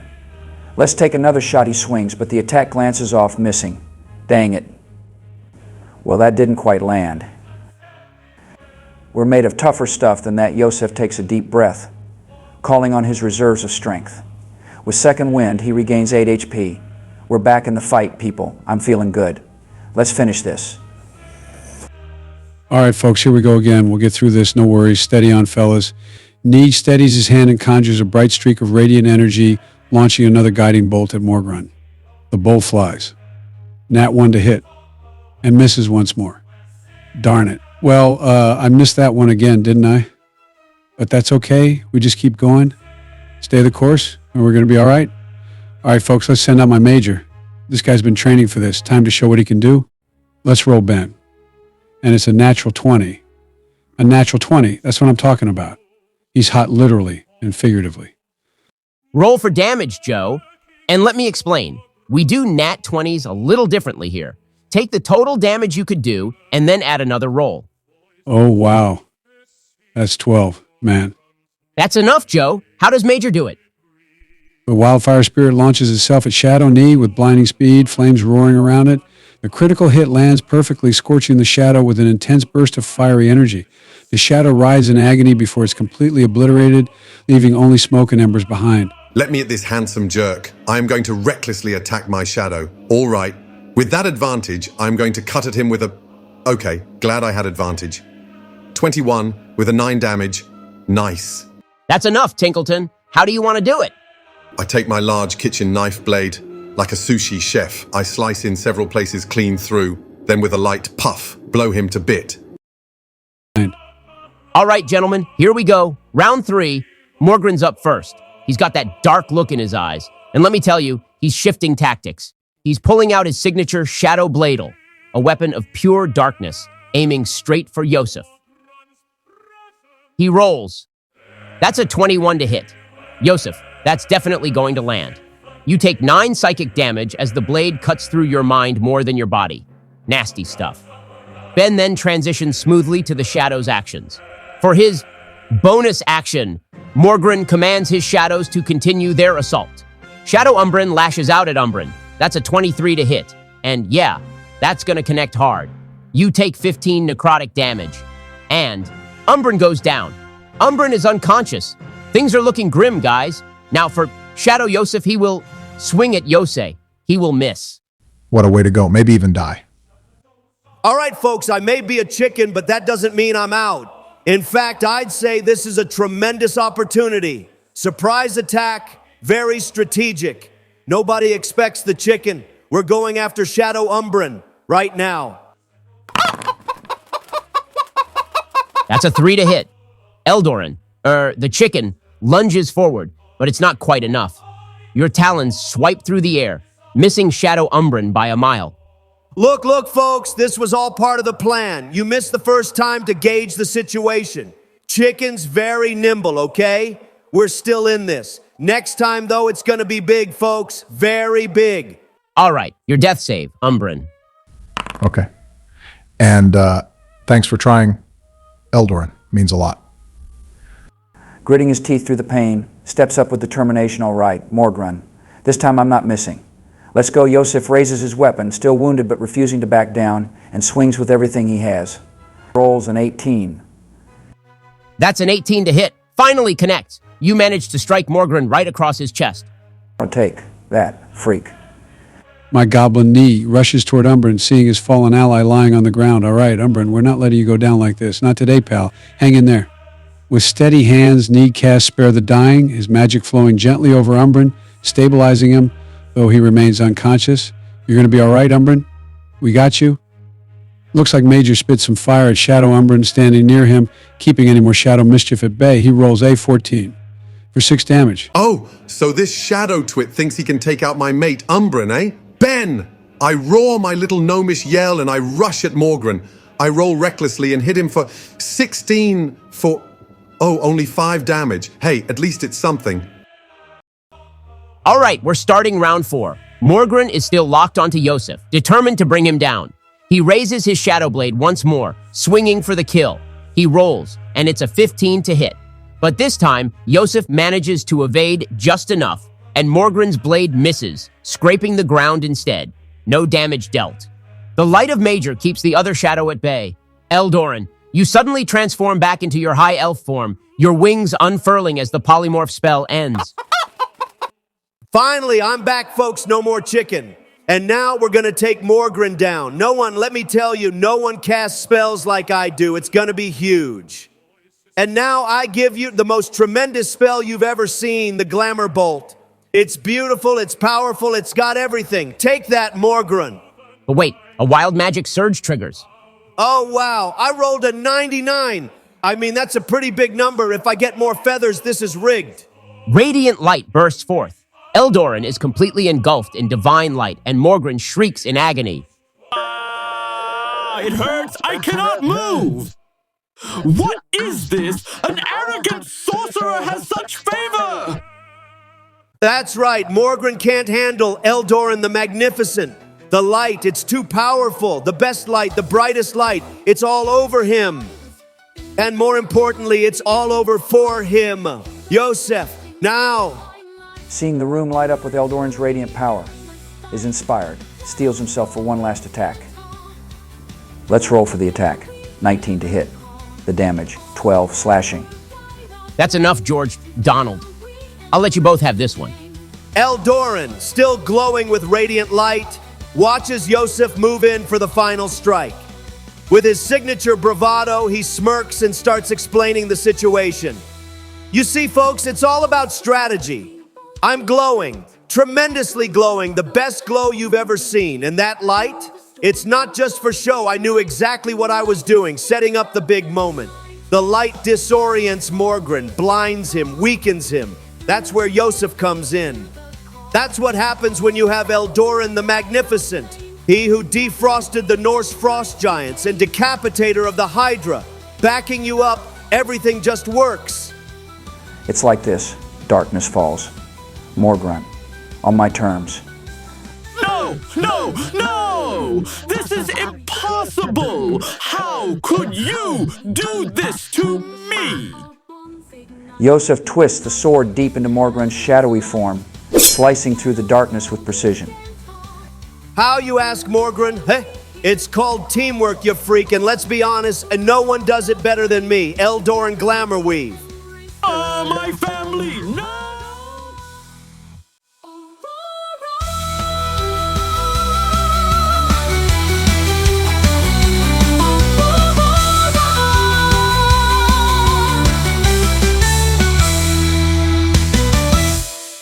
Wait a tick. We are alive.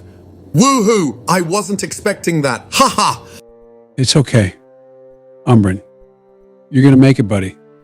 All Needs is here for you.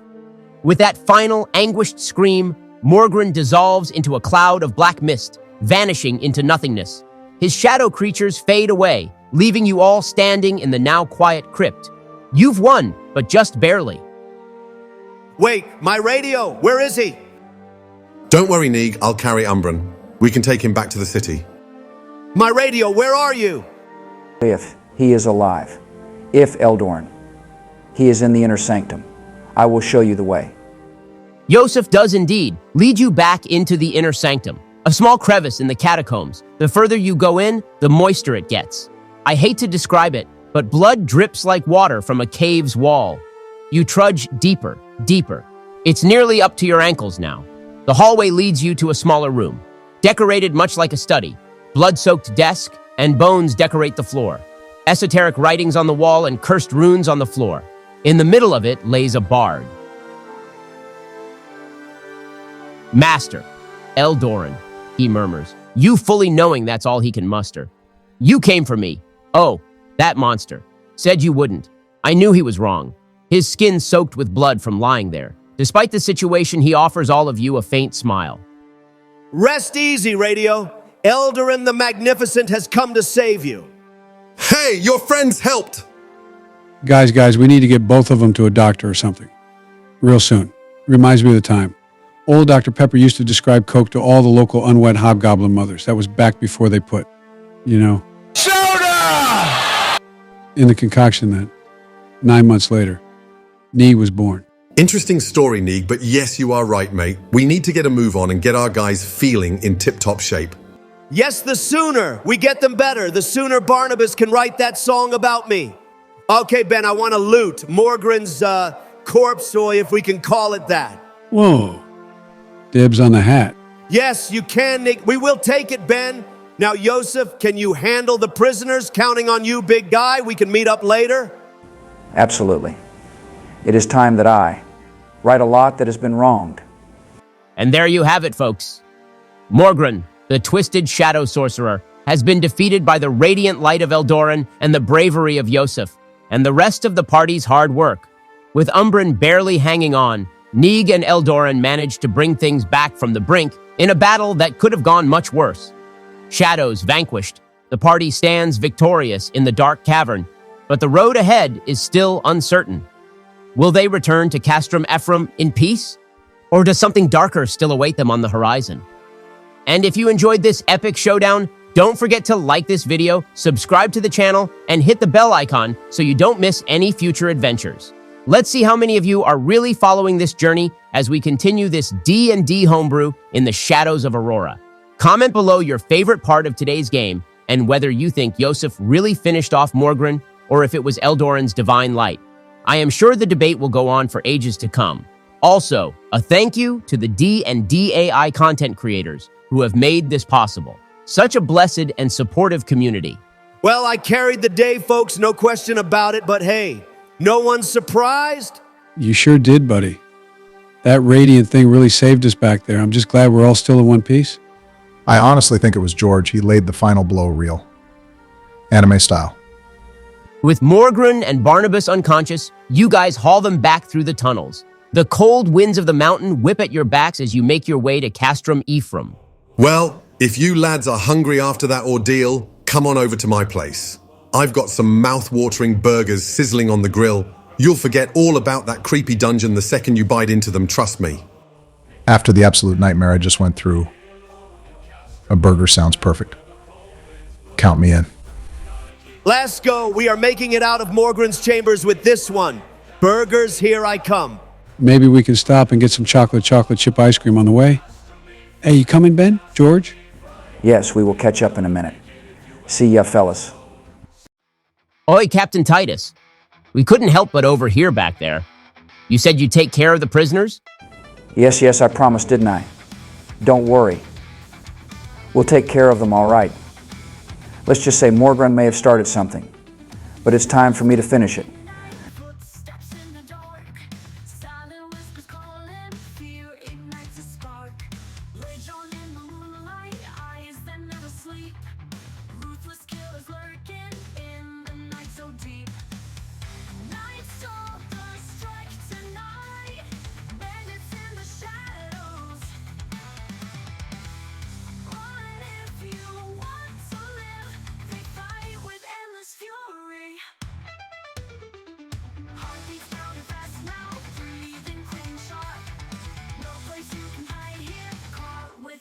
Grasp.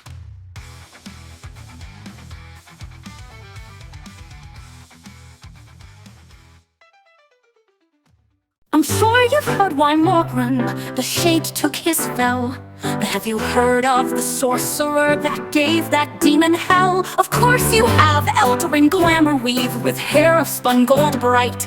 They say designed by the divine. Why his robes glow so bright? Eldarin, magnificent, and friends, what a sight to see! He scaled Olympus heights and set the heavens free. Eldarin the great and grand, with friends by his side. He saved them all countless times, it did not affect his pride. He tamed and rode Leviathan with a flourish and a flare, and battled fierce giants with an area care.